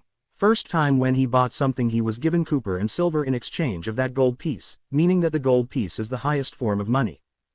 Very well, replied the blonde. Niels smiled and opened her pouch. She took out 1 gold piece and handed it to the blonde who nodded and thanked the captain. So what are your plans, Uzumaki? Niels asked as she leaned in her chair. Well, if you can pinpoint me to the nearest dragon, the blonde said rubbing the back of his head sheepishly. Niels almost chalked on her spit. What? She asked. Dragon. Well, yeah, replied the blonde.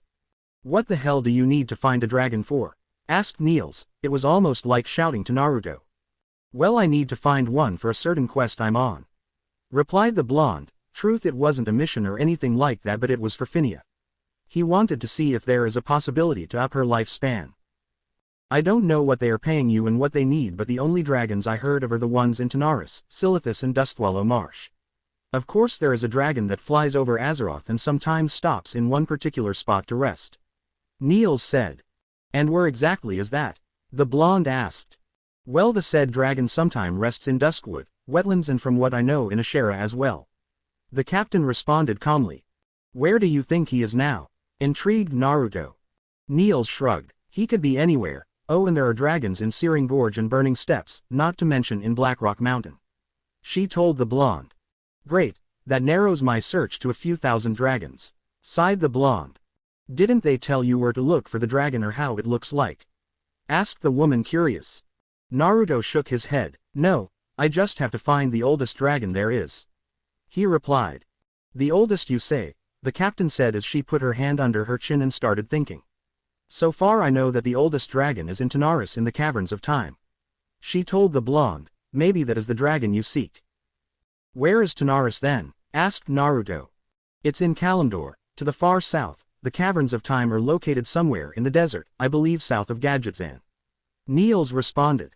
Naruto nodded. Alright, thanks for the info, he said as he started walking away.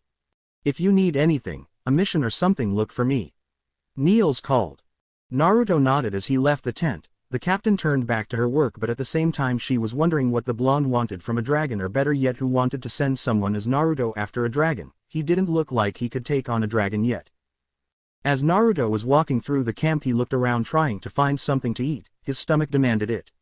He saw many soldiers with plates in their hands eating. He tried to smell the air but he couldn't pinpoint the exact location of the food.